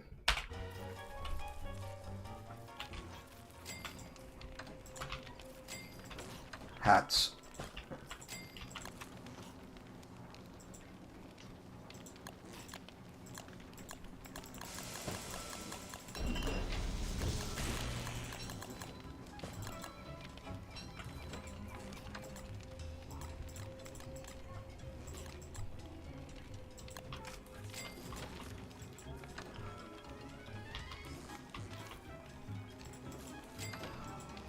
no reeds.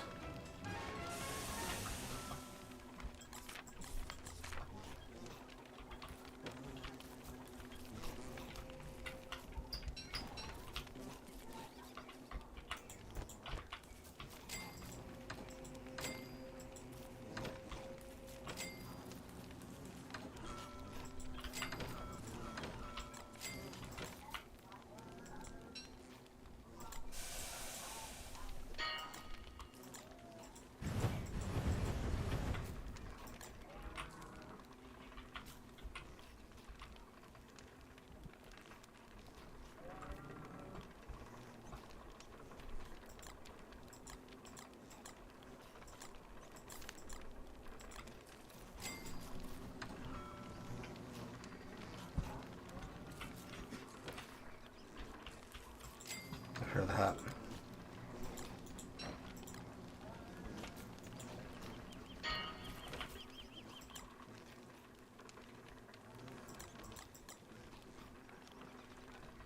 These need to be refueled.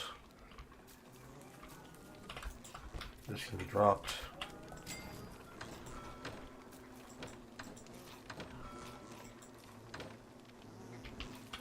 Gotta re-up with more wood in the first place.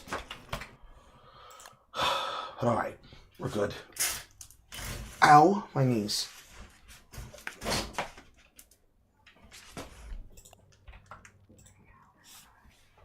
Ding ding ding ding ding ding ding ding ding